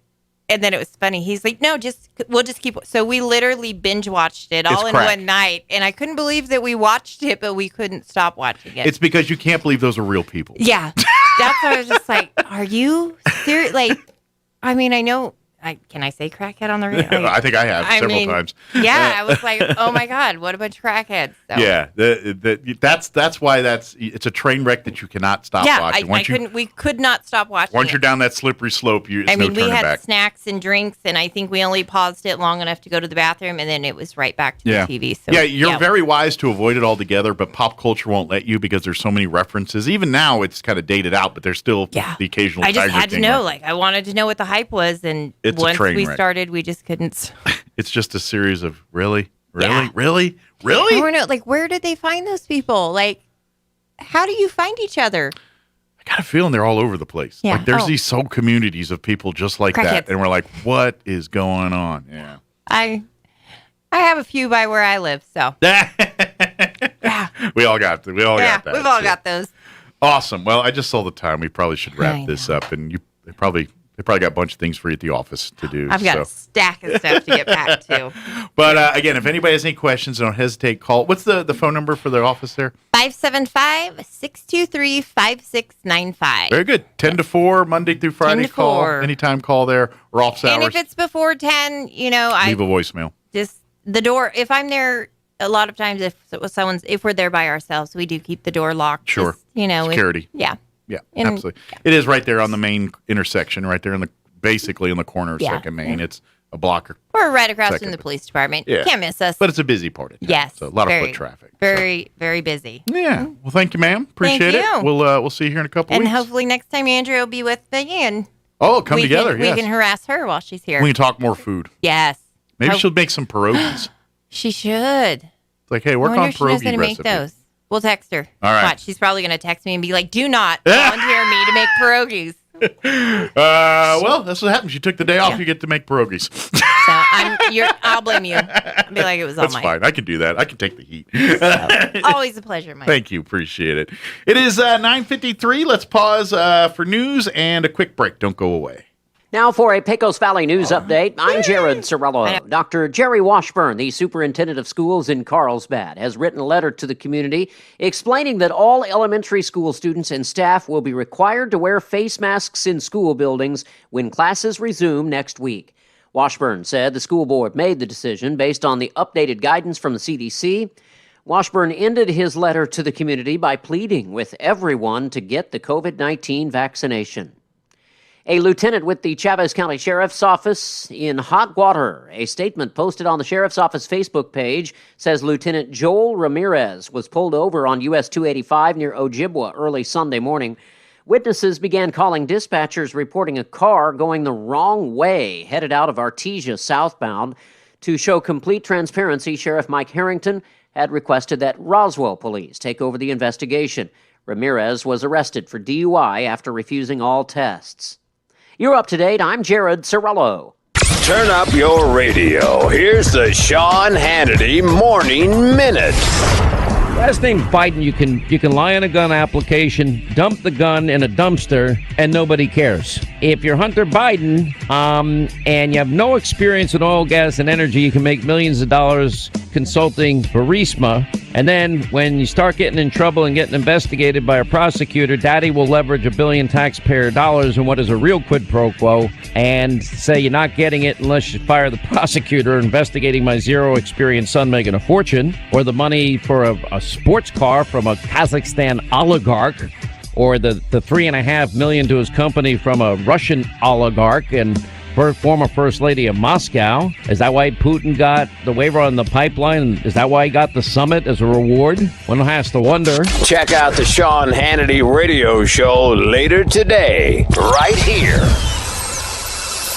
Hey, if you've got a health concern that is just not responding to whatever you may be taking, may I suggest CBD? Now, maybe you don't sleep well, or maybe you're struggling to cope with life's ups and downs and nothing seems to help. You got to try CBD. There's only one source I trust, and that's cbdistillery.com. I call Linda. She takes her Happy CBD every single day. And listen, I'm bringing it on the road now. You know, we're doing these road shows. You know, I'm stressed out. It's a hectic day doing a remote. And I take, my Relax product, my sleep product, and it helps me sleep. All right, follow Linda, follow the science. CBD interacts with our regulatory system responsible for sleep, emotional ups and downs, discomfort, even memory. Now, if you're dealing with a health concern and it's not improving, and maybe you don't want those harsh pharmaceuticals, but you want better sleep, go to cbdistillery.com. And if you use the promo code PATRIOT, you get the Hannity discount. Not available in Idaho, Iowa, and South Dakota.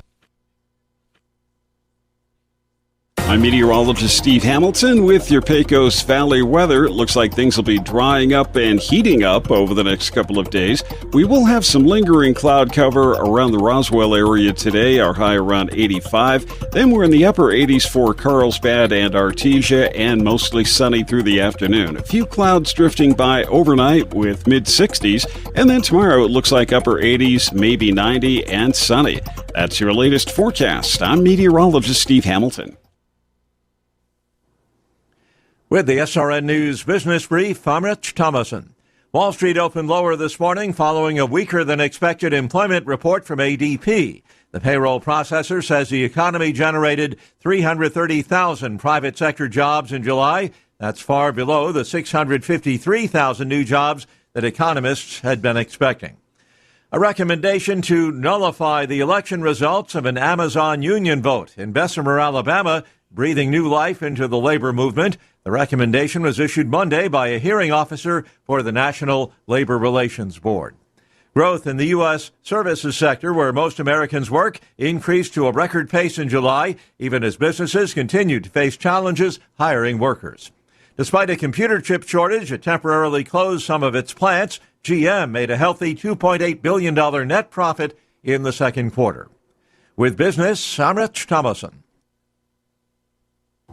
Times are changing, and today's funerals aren't always the sad and solemn events you might expect. This is Gabriel Casaus from Lagrone Funeral Chapel. Along with hymns and scriptures, today's funeral services are often filled with fish stories, country songs, and a joke or two, golf clubs and hot rods, favorite recipes, and kitchen disasters. At Lagrone Funeral Chapel, we believe a funeral should reflect your loved one's personality, passion, and sense of humor. When you lose a loved one, we're here, because at Lagrone Funeral Chapel and Crematory, we make it personal. 900 South Main, Roswell.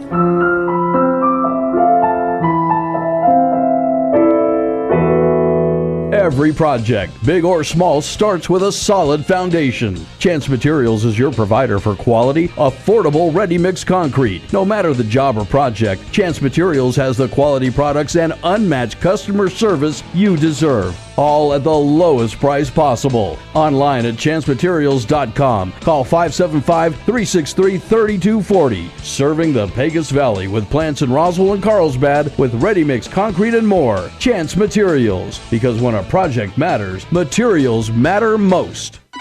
Your home for Kim Commando in Roswell. 106.5 Roswell's Talk FM, KEND, Roswell, New Mexico. And we're closing in on 10 o'clock. Thanks for allowing us to be a part of your day. Have an awesome day. If you missed any part of it, we had the folks from the Roswell Refuge in the 8 o'clock hour. Of course, we just had Liz from the Chamber a few minutes ago, and then we replayed our interview with Damon Graham in the 7 o'clock hour. You can catch those at ksvptv.com in the mornings with Mike Winters' channel. Have a wonderful day. You're listening to 106.5 Roswell's Talk FM, KEND, Roswell, New Mexico. We'll talk to you tomorrow.